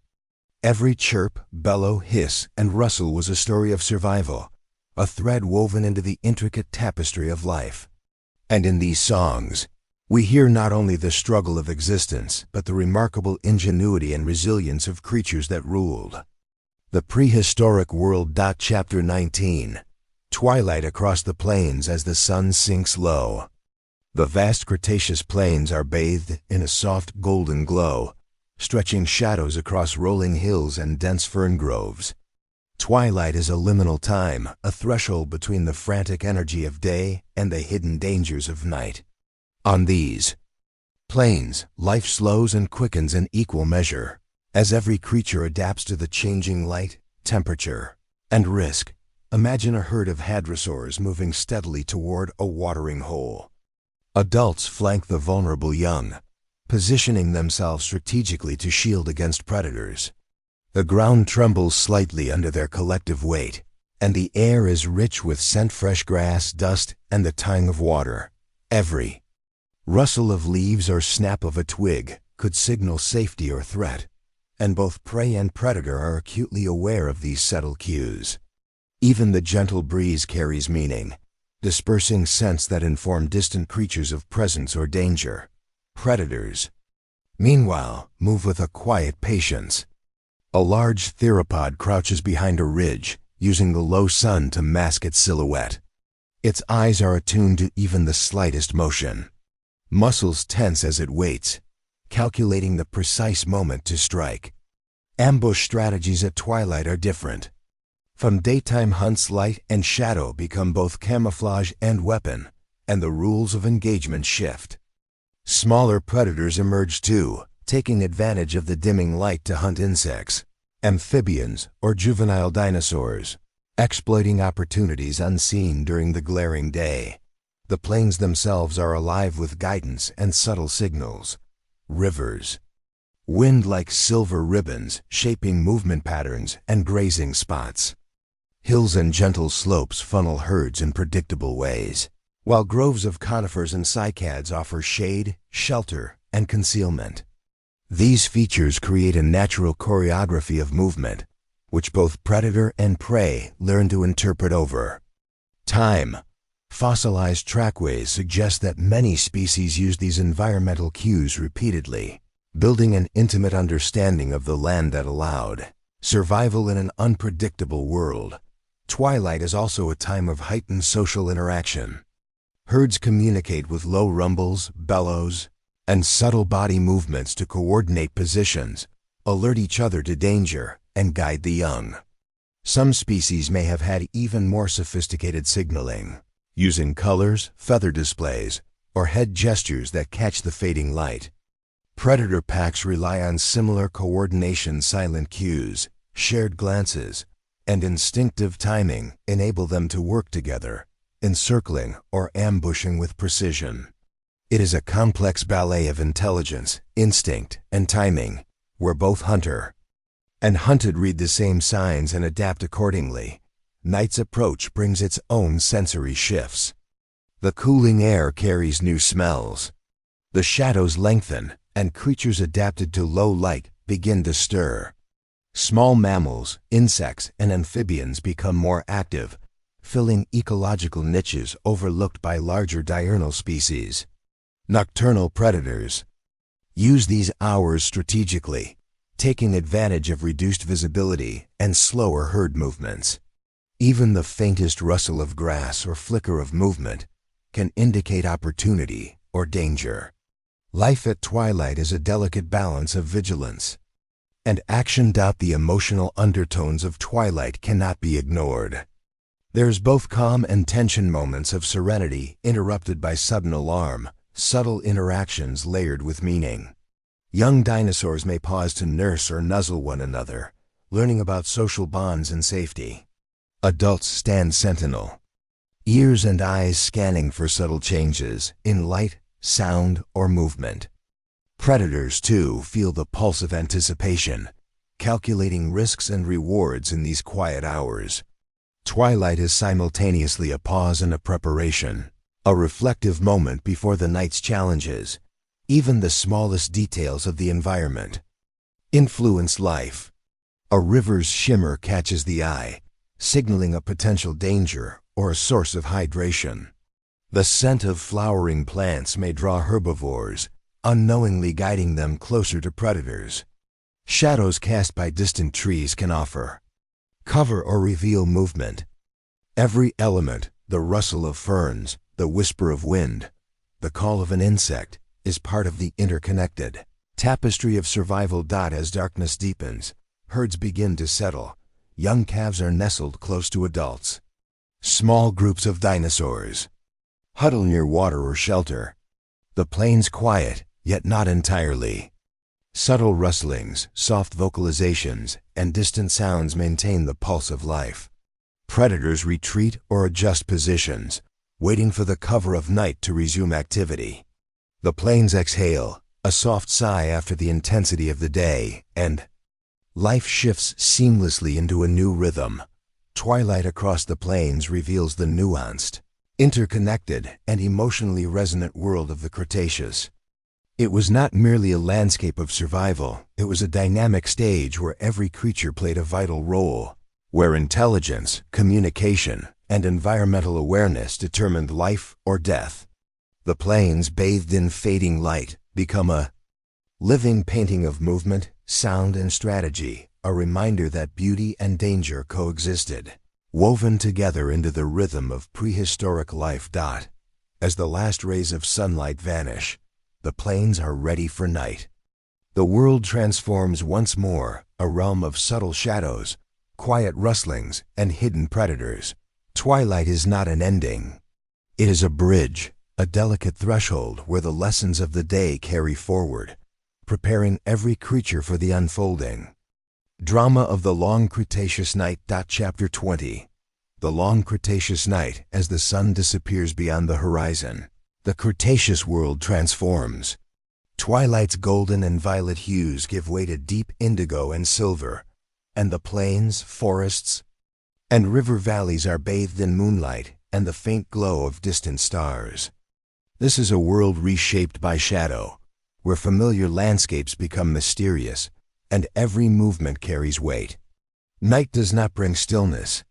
It brings an entirely different rhythm, a complex web of adaptation, strategy, and survival. Across the plains, herds of herbivorous dinosaurs adjust their behavior. Young hadrosaurs huddle close to their parents, seeking warmth and protection. Adults stand as vigilant sentinels, scanning the dimly lit surroundings for signs of danger. Their senses are heightened, hearing is sharper, eyes tuned to subtle glints of reflected moonlight, and every vibration through the earth is interpreted as either a threat or reassurance. Even the softest rustle of grass can be the telltale sign of predators closing in, and instincts honed over millions of years guide their every movement, Predators, too, emerge from the cover of dense forests and shadowed hills.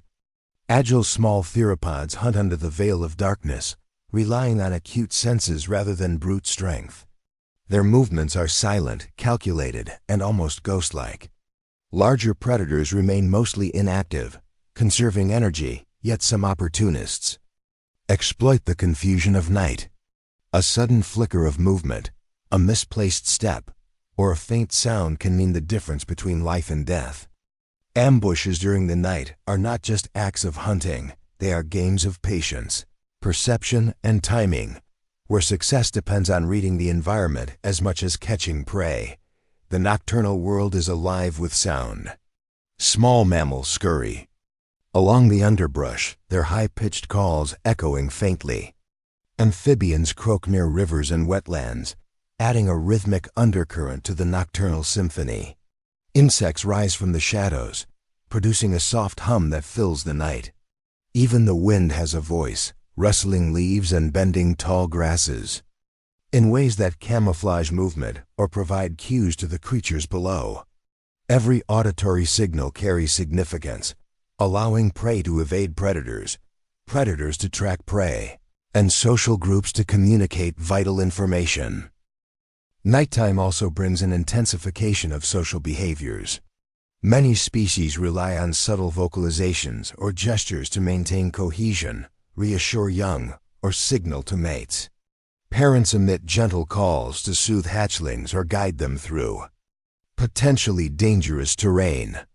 Herds communicate with rumbles and soft bellows to coordinate movement across vast darkened plains. Even predator packs demonstrate a quiet coordination, signaling readiness, strategy, or withdrawal with minimal noise. The night is a time when the subtleties of communication matter more than ever.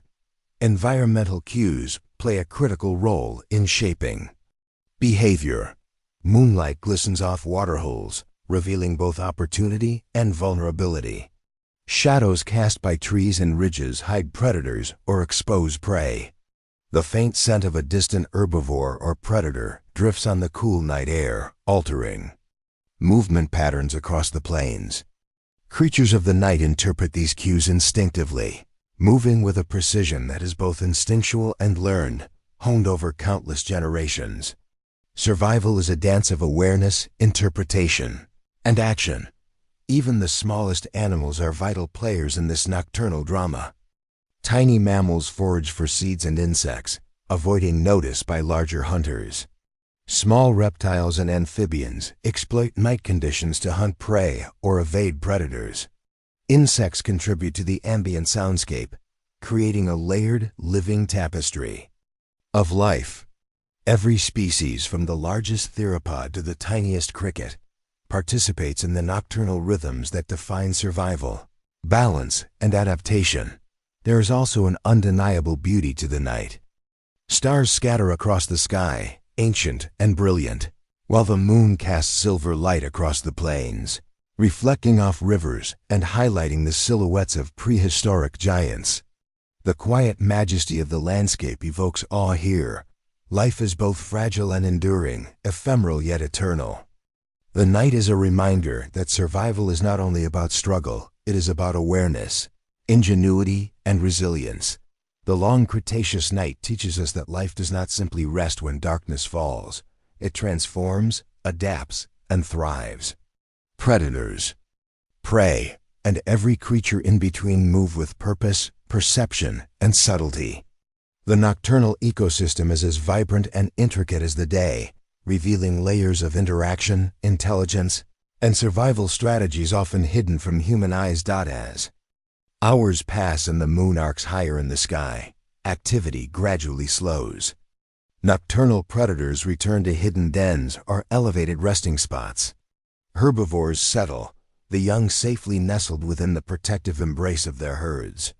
Insects quiet, amphibians cease their calls, and the world seems to exhale in a soft, measured sigh.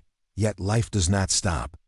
It rests briefly, only to awaken again with the rising sun. The long Cretaceous night is not merely darkness. It is a living, breathing testament to the complexity of prehistoric life, a world of stealth, awareness, beauty, and connection. Every sound, shadow, and movement carries meaning. Every creature, large or small, contributes to this symphony of survival that echoes across the plains. And as night fades into dawn, the cycle continues, endless, eternal, and endlessly fascinating, a final, enduring note in the great story of life on Earth. Chapter 21. The eternal dawn. The first hints of light spill across the prehistoric horizon, turning the plains, forests, and river valleys into a canvas of gold, rose, and amber. Dawn is a quiet miracle, the transition from night to day, from mystery to revelation. It is a time when the world seems to hold its breath, suspended between what was and what is to come. The shadows of night slowly recede, revealing familiar forms in entirely new ways. The gentle curve of a hadrosaur's back, the silvery glint of a river winding through the forest, and the distant silhouette of a towering predator standing sentinel. Herds of herbivores awaken with the soft light. Young dinosaurs stretch their limbs, playfully nudging one another as they learn to navigate the landscape. Adults are vigilant, moving with careful awareness, remembering the lessons of night, the stealth of predators, the subtle signals of the environment, and the power of social bonds. Even in the soft morning glow, survival depends on alertness and understanding, the ability to read the signs written across land, air, and water. Every rustle of foliage, every movement in the distance, carries meaning, a reminder that life is never idle. Predators awaken with purpose. The first rays of sunlight illuminate the plains, revealing prey and opportunity. No longer concealed by night, hunting strategies shift, relying now on speed, coordination, and sharp observation. Stealth remains critical, but so does adaptability. The landscape changes with light, shadows shrink, and animals adjust instinctively. The balance of life teeters delicately between hunter and hunted, each aware that dawn, though beautiful, brings both promise and peril.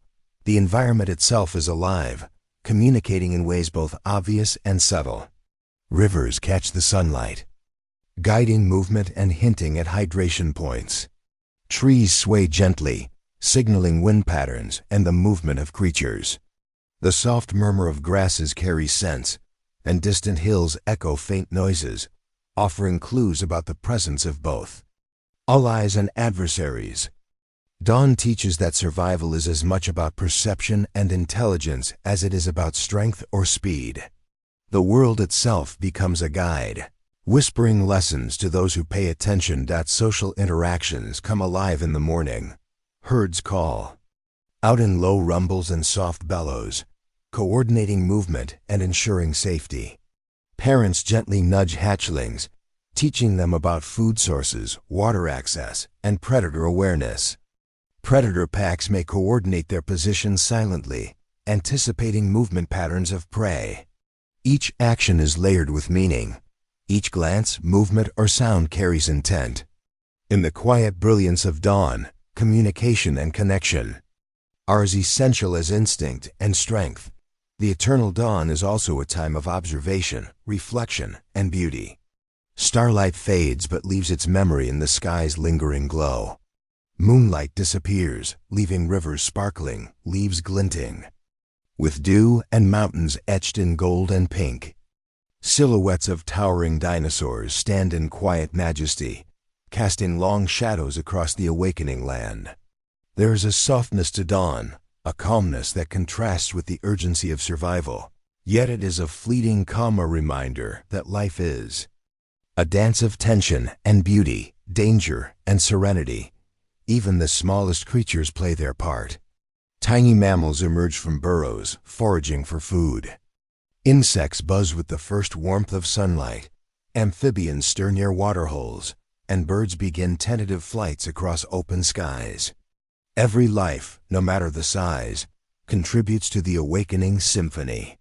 Survival is a shared story where the actions of one ripple across the ecosystem, influencing the movement, strategy, and safety of others. As the sun rises fully, bathing the plains in golden warmth, there's a sense of continuity. Dawn is not an end, it is both a conclusion and a beginning. It bridges the mystery of the night with the clarity of day, linking the struggles and strategies of nocturnal life with the bustling, complex rhythms of daytime activity. Life moves forward, ever adaptive, ever resilient, and endlessly fascinating. Eternal Dawn is a celebration of endurance, intelligence, and wonder. It reminds us that the Cretaceous world was not only a place of survival, it was a place of connection, adaptation, and subtle beauty. Every sound, every shadow, every glimmer of light held meaning. Every creature, predator, prey, mammal, bird, or insect played a role in the intricate web of life. As the light strengthens, the plains, forests, and rivers come alive with motion once more. Herds graze, predators hunt, and the cycle of life continues unabated. The prehistoric world, though vanished from the earth, echoes endlessly through the fossil record, through imagination, and through the wonder it inspires in all who seek to understand it. Dawn carries a timeless lesson. Life endures, adapts, and flourishes, even in the face of darkness, danger, and uncertainty. The eternal dawn is the final reflective moment of our journey, a gentle exhale after 2 hours immersed in prehistoric mysteries. It allows the mind to wander, the imagination to roam, and the heart to marvel at a world that existed millions of years ago, yet continues to captivate us today. In its quiet majesty, it reminds us that the story of life is eternal, ever evolving, and endlessly inspiring.